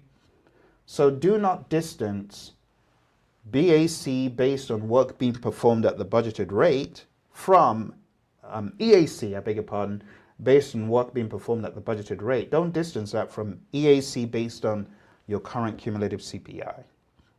Okay? Very important. Both very important. Okay? And from the same parent. So, if we go back to our PowerPoint here, we apply the formula again. We're going to come out with this, $40. And the final formula that often throws people off is this one. What is the EAC based on both the CPI and the SPI? So let me show you that. And let me go to the whiteboard for that. Now this last formula, well, kind of the last, but not exactly. But this last formula, in a way, last, is the estimate at completion is equal to that very first formula that we talked about. You're always going to have that BAC minus EVs, and that's why I want you to get that into your head first. And if it's based on the current cumulative CPI and SPI, we're going to divide it by the SPI. Remember, we're talking cumulative times CPI, also talking cumulative. And I must say that in this one that we looked at over here, don't forget this is also cumulative, okay? These are all cumulative CPIs and SPIs. that you use for the EAC. All right? So if you do that, you've got all the formulas. EAC based on work being performed at the budgeted rate, EAC based on current cumulative CPI, and EAC based on cumulative CPI and SPI. See that? That's how you do it, folks. You got to know all of your EACs. All of them. Okay? Now, the final one is a no-brainer. But before I show you that, let me show you the workings in our PowerPoint problem here. To round this up, if we substitute the numbers, we're going to get 40 again. But if we introduce day 2, and we talk about cumulative metrics, cumulative means inception to date. So you're no longer looking at day 1 on its own, day 2 on its own. You're looking at day 1 and 2 together when you're doing your EAC. So day 1, if all you've got is day 1, you just use day 1 like we did. But if at the end of day 2, you got these metrics, you have to use them. So we are using the metrics for day 1 and day 2 cumulative. If you use just day 2 on its own, you're going to get the answer wrong. You got to combine them, folks. And that is the big thing about the EACs. It is cumulative. Okay? It's cumulative. So let me change gears here and show you what I'm looking at here. This. So what I'm showing you right now, I've already done the maths for you. I've done SPI, CPI, CVSV, cumulative, day 1 and day 2. There's not enough time for me to quiz you on that, but I hope you get the picture. If you look at day 1 and day 2 together, the PV is 20, right? The AC becomes the addition of day 1 and day 2, 20 as well. The EV becomes 10 plus 17.5, and you get these. Now the task becomes, what is the EAC based on various conditions? So let's take a look at the various conditions here. So let me get up my slides. If work continues as budgeted, use the formula. Simple. 20 plus 40 minus 1750. Boom, 4250. That means if work continues as budgeted, even though we've had a small problem on day 2, if work continues as budgeted, we're going to spend $2.50 for this little area here, $10 here, $10 here. Add that to the actual cost of 20. Makes sense. It makes sense. So this formula just underscores what someone could work out with common sense. If work continues as budgeted, the little square in day 2 is going to cost $2.50. The bigger squares will cost 10 apiece. Makes sense. But the formula just helps you. Just apply the formula and you get it right. Now, what if the CPI stays consistent? Well, the CPI at the moment, cumulative, is 0.875. If we plug that into the formula, we're going to get $45.71. See? That's how you apply. But you need to remember, we're talking cumulative. Cumulative. That is the key to understanding this next level. All right. What is the EAC based on both CPI and SPI? Plug in the numbers. Cumulative. Don't do day 1 or day 2 on their own. You'll miss it. Cumulative. And if you plug it in cumulative, you're going to get 49.38. Cumulative. All right. So I think one last thing to give you a very good perspective is the final formula. And the final formula is, what is the EAC if your budget at completion number doesn't even make sense anymore? Then that means we need to do a brand new bottom-up ETC. See that? So let me show you what this means. What happens if everything that I budgeted in the past makes no sense anymore and I need to come clean and say, management, I blew it, I got it wrong, I'm going to do a brand new estimate. What do? You do a brand new estimate. So I'm going to show you the final formula for the brand new bottom-up ETC that the PMI talk about on table 7-1. All right, so the formula for an EAC based on a brand new bottom-up ETC is going to be EAC is equal to actual cost plus whatever that brand new bottom-up ETC is. What do we mean by a brand new bottom-up ETC? Well, bottom-up ETC will mean activity 1, activity 2, on and on need to be estimated. And let's say you've got, okay, activity 1 is really $50, activity 2, the estimate to complete it is going to be $70 for the remaining work we've got. This one's going to be $25. This one's going to be $16. This one is going to be $30. That's how you do it. Then you summarize, you sum up everything, and you get your final number. 11, 4, 5, 7, 14, 19. I hope I got it. Yep. Yeah, $191 is my ETC, my brand new bottom-up ETC, because I have gone to the granular levels, calculated everything, and rolled it up to a final total. That, folks, is how you do the final formula I believe our friends at the PMI have put into figure 7, table 7-1. So if you're taking a look at page 267, you can see the third formula there under the EAC row. It says, if the initial plan is no longer valid, use EAC is equal to AC plus bottom-up ETC. And that is really what they're talking about. That's how you do the EACs, okay? So if you boil it down, let me just show you the image here on the slides.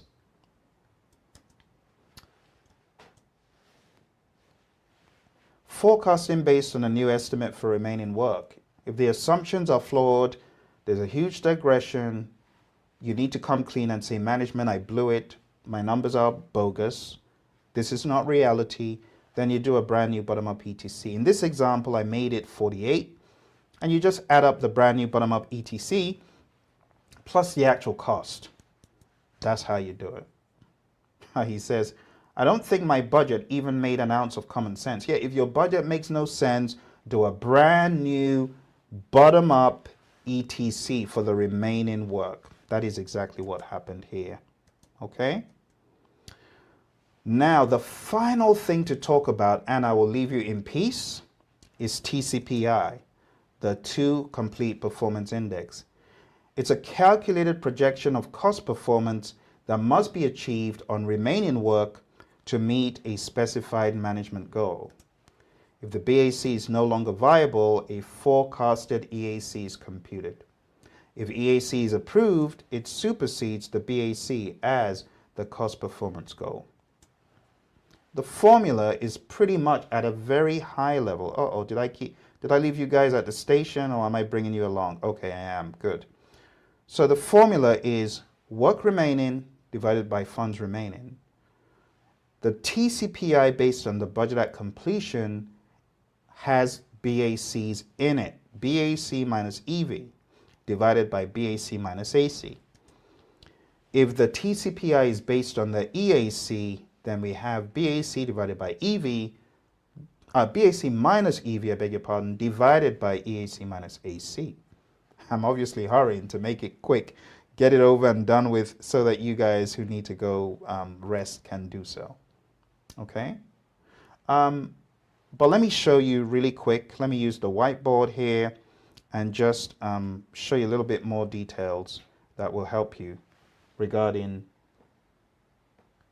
the TCPI. Okay? So for TCPI, you just got to remember that it is work remaining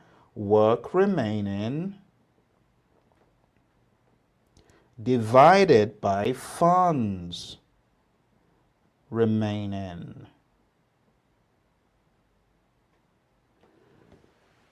If your work remaining is higher than your funds remaining, you've got a problem.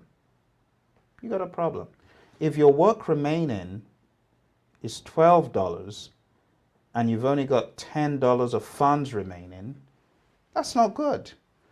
Your TCPI in this case is, it's an index, so there's no dollar sign, is a 1.2.